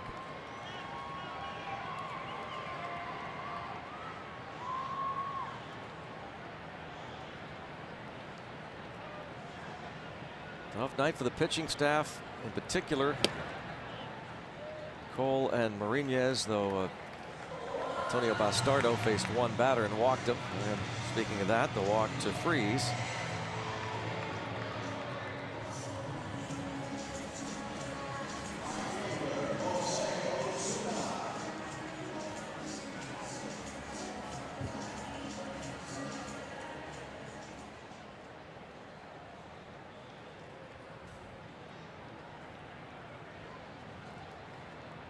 Cole's earned run average goes up to 451 from 411 at the start of the day.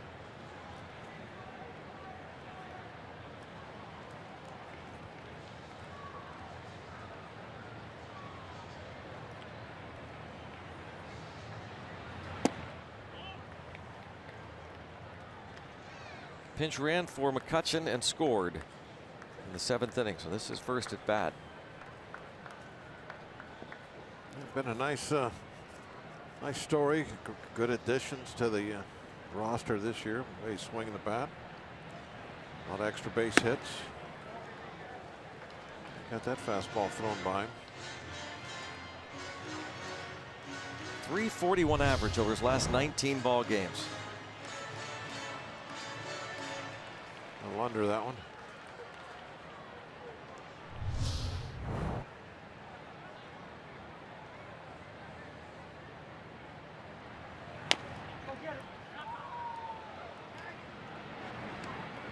Be the final out. The bottom of the 8th. Head to the 9th. Giants up big.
It'll be Chad Kuhl on the mound for the Pirates against Matt Moore of the Giants. Join us at 3:30 for Pirates pregame presented by WB Mason. Pirates Giants tomorrow afternoon. Here at PNC Park, it is a 12-5 San Francisco lead. See, the Pirates had that advantage 3-1 in the first inning. There's Edgar Santana. Been very effective when he's throwing strikes. You can see there 10 strikeouts, 6 2/3 innings, but also the 4 walks. A little inconsistency in the break of that slider. And that's his really bread and butter pitch. Good fastball also. He can throw it in mid-90s, but that slider, when he's getting it out in front, getting a good sideways and down movement to it, that's a swing and miss pitch.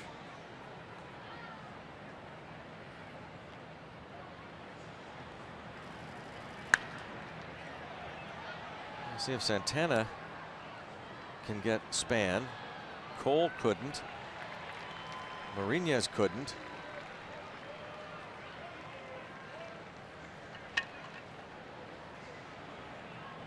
Denard Span on base 5 straight times.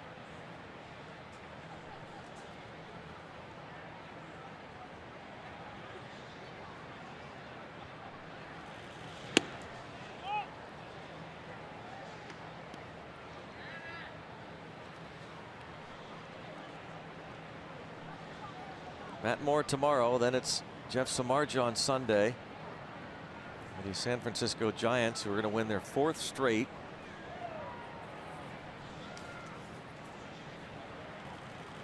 And this comes on the heels of that story by Ken Rosenthal talking about the atmosphere in the clubhouse.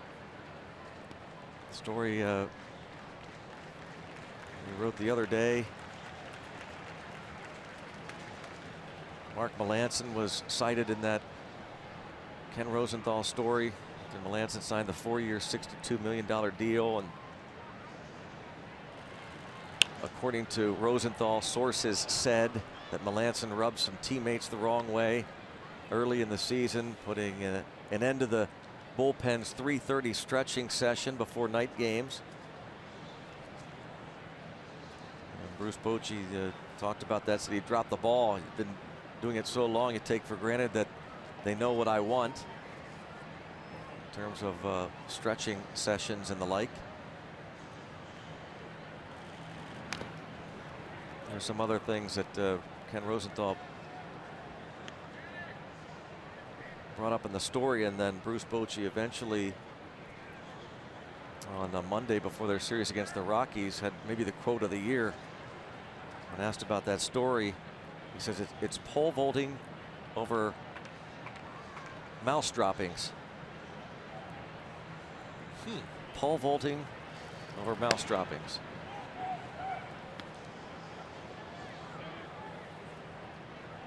Nothing to it. Is that another way of saying make a mountain out of a molehill? Yes.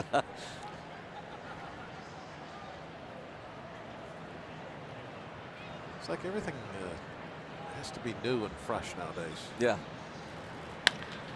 How long have we been talking about the fact that one of the real, I don't think it gets your goat as much as mine, but the leverage thing. Because I thought last night we talked about this on the radio side. You know, the score was 4-0. All right. Yeah. Pirates led 9th inning. You with me? I'm with you. Okay. Edgar Santana comes on and pitches. Right. Now, that would not be considered a, quote, high leverage situation, but it was a high pressure situation for Edgar Santana. Oh, for Santana, yeah, absolutely. I get that. I mean, to be out there at the end of a ball game is huge for a young guy that's just getting here. I remember that. By the way, he retires Span.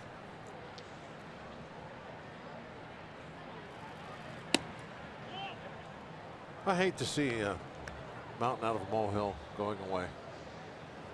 It's too bad. I don't think it'll go away. Always liked that saying.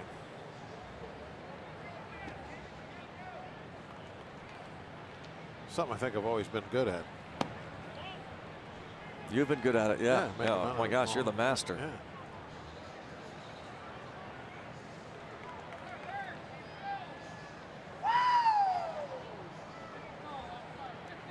Edgar Santana falls behind. That's Panic 3-0. That's what we need tonight. The woo. No, it isn't. I'm begging you, no. Woo. Come on, folks, let's go. Well, we only have an inning left. Oh, I heard one, Greg. And a base hit. And you want to sound uncivilized? Go ahead. Uncivilized. Go ahead, keep doing it. Yeah. Making that, is that what you Yeah. sound like, uncivilized? Yeah.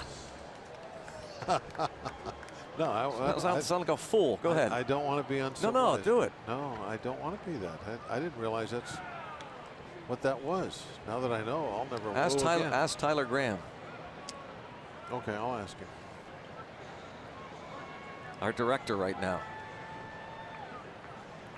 No wooing. You would not hear those ladies. I promise you. Too much class.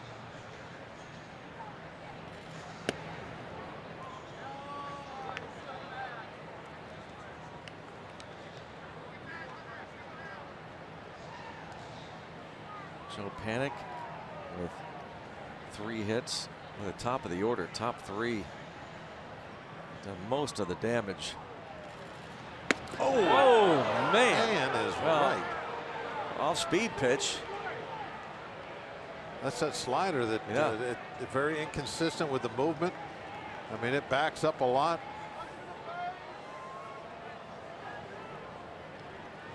Of course, Hunter Pence has had 3 or 4 in there tonight.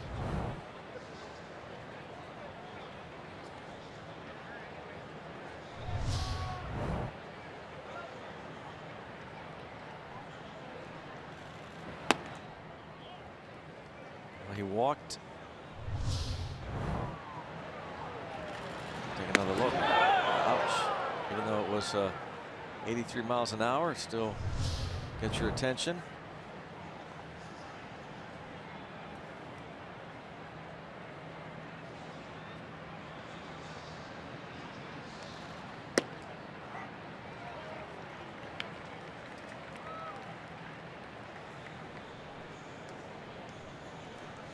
Conley now catching the ball game and was barking a little bit. Santana has walked 4 in 7 innings.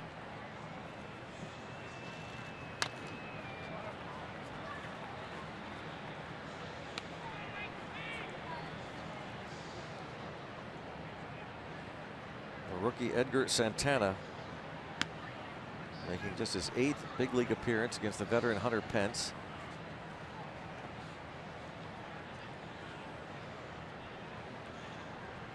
If I was Pence, I'd think to myself, well, I'm not going to hang in here real good. It's 12-5. I don't want to get hit again. This guy's all over the place inside.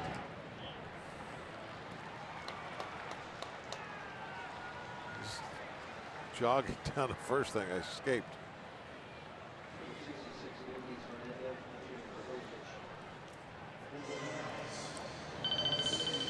Now Gorkys Hernandez.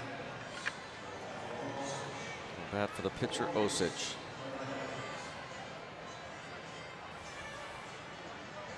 We're going to get out, give a little scouting report on Gorkys Hernandez. He was in the Pirates organization for a time.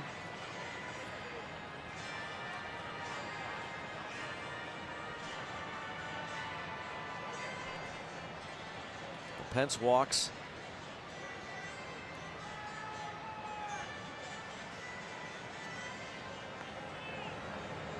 Daniel Hudson up.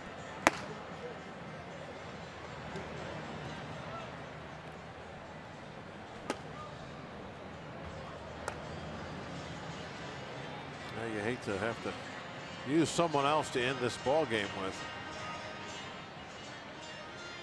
Hard to believe Gorkys Hernandez is only 29 years old. Pirates acquired Hernandez, part of the Nate McLouth deal that brought Jeff Locke and Charlie Morton to the Pirates in June of 2009. He made his major league debut in 2012. How old is Jeff?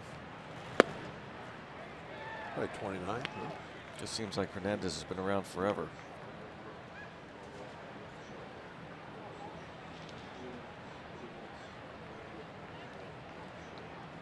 Been around with a bunch of organizations. Timeout.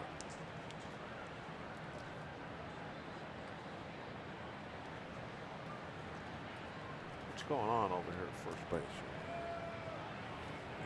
Adjust the sleeve for Pence, maybe.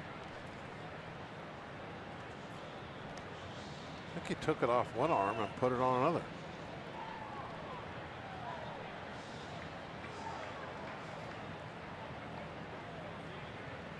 They had to call time for that. Sure.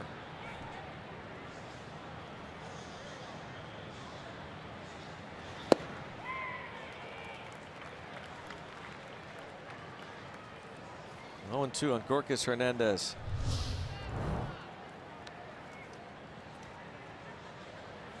Pretty good sinker.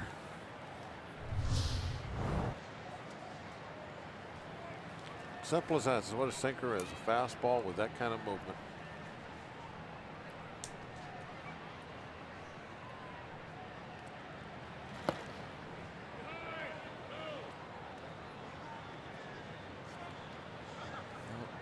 Santana is very inconsistent with that slider. I mean,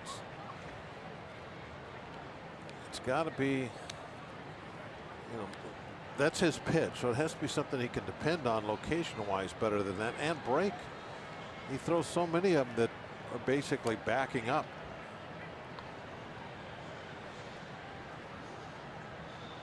That's why it's hard to catch. It doesn't go where you think it's going. Oh, wow. That was 94. Yep.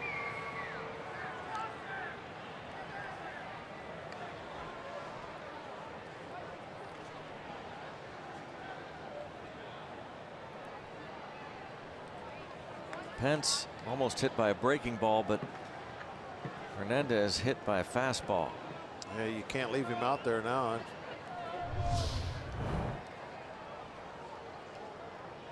There's nowhere to go. Hernandez did get that arm guard back there and cover up his rib cage just in time. But Daniel Hudson is coming on.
Down 12-5 as Santana not able to get out of this ninth inning. Wildness is something that really crops up with the youngsters an awful lot, and got Santana tonight. Daniel Hudson now will have to try and close things off. as he comes in for his 39th game of the year.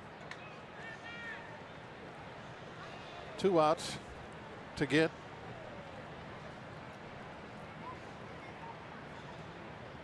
Bases full.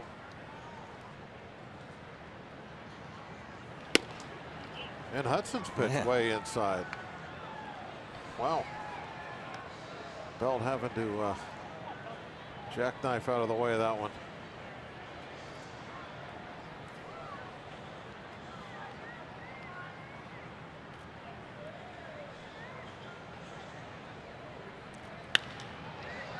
And to left. 13th run will score. Belt with 4 RBIs tonight.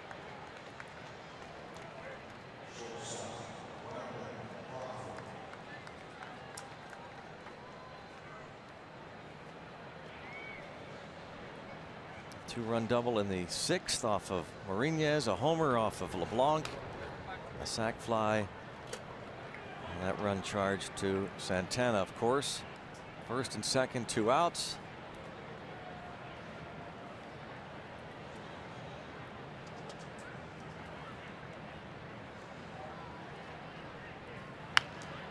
Brandon Crawford swinging for the fences. He's 0 for 5. Yeah, he wants to join all of his buddies. They got 18 hits tonight. Crawford an 0 for. He would love to just anything, get a single.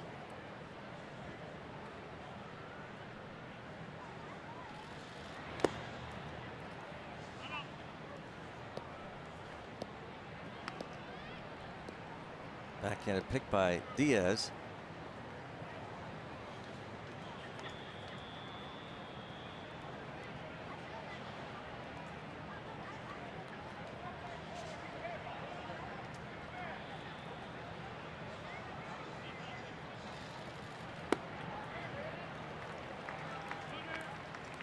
One and 2 on the shortstop. Daniel Hudson looks for this final out of this long inning, and was turned out to be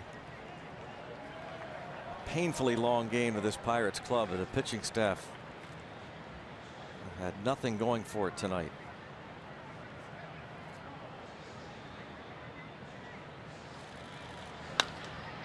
Back to Hudson. Bronx cheer from the fans.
Go back to work tomorrow.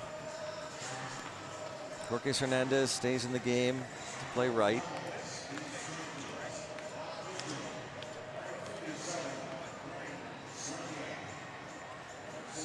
And Dan Slania will make his major league debut.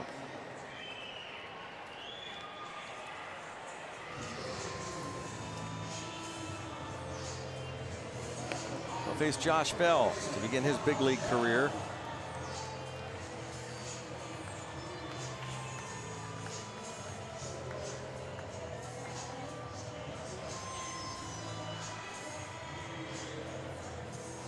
Ready for fireworks. Been a long wait. Yeah, offensive explosion, but it's on the Giants side.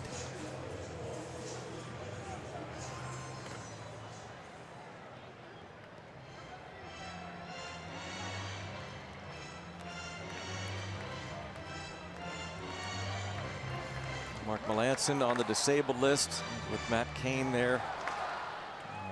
Melanson has struggled this year with health issues. Up in the Melanson of old. Of course, he hasn't had a lot of save opportunities. He does have 11. 4.35 ERA.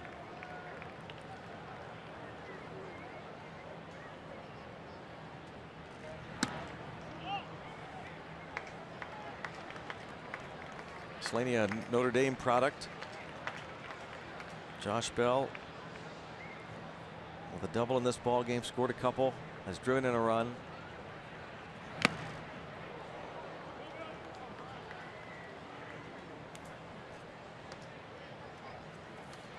Daniel Slania, 5th round pick. Phoenix, Arizona native. Turned 25 last month.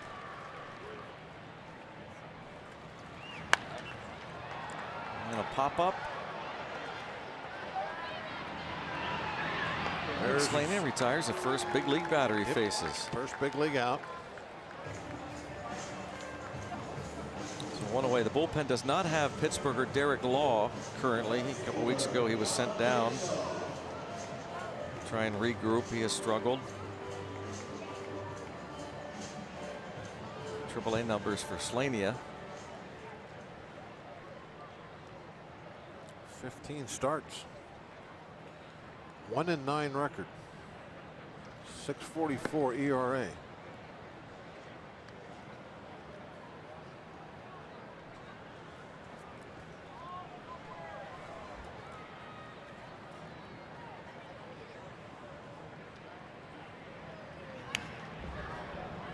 Slania, who replaced Mark Melanson on the roster. Melanson, a right pronator strain. Slania was recalled from AA Richmond on Wednesday. 25 years old.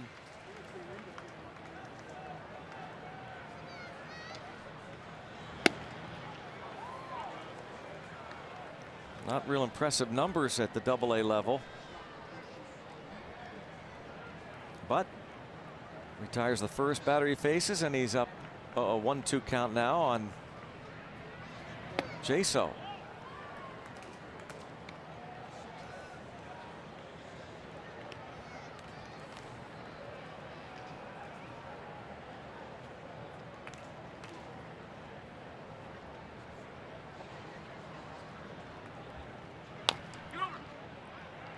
And that is going to be the second out.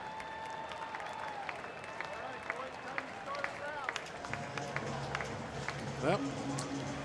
The old fallback position, Greg. Take 2 out of 3. That's what we got to do now.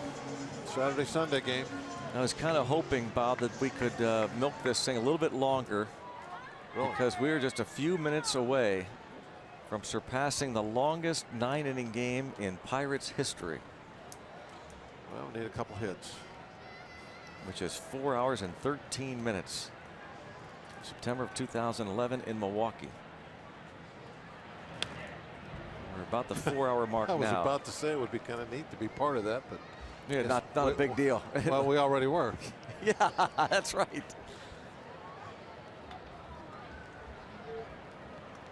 Wow, 11:06. It was a long one. But you know, Greg said this all along for years. These are easier games to lose and get over with. You know, the tough ones, like the other night when they tied it up in the 9th and then ended up. That was a loss that kind of like took you a little while after the game to, you know, battle back, tied that game up after being no hit for what, 6 innings or so. But this one, it certainly got away there in the 6th inning, and nothing you could do about it other than play out the string and go get on the wall.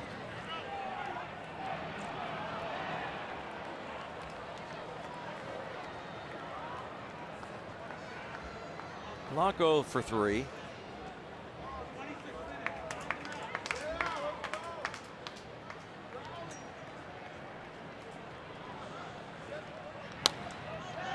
And the right, that's going to hook foul. Be foul.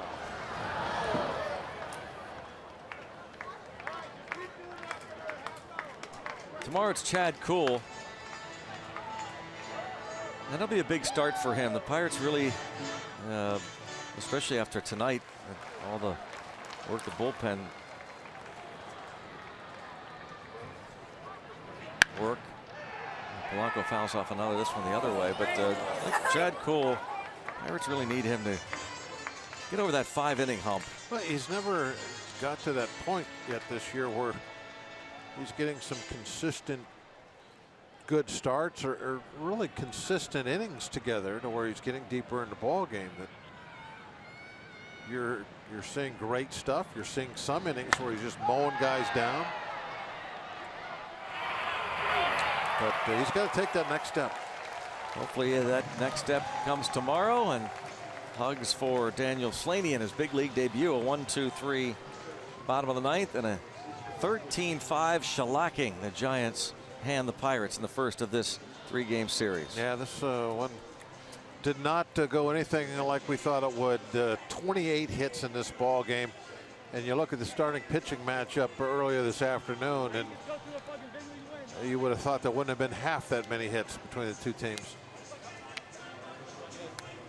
4 hours and 1 minute. 13-5 final. Dan and Teague back at the studio.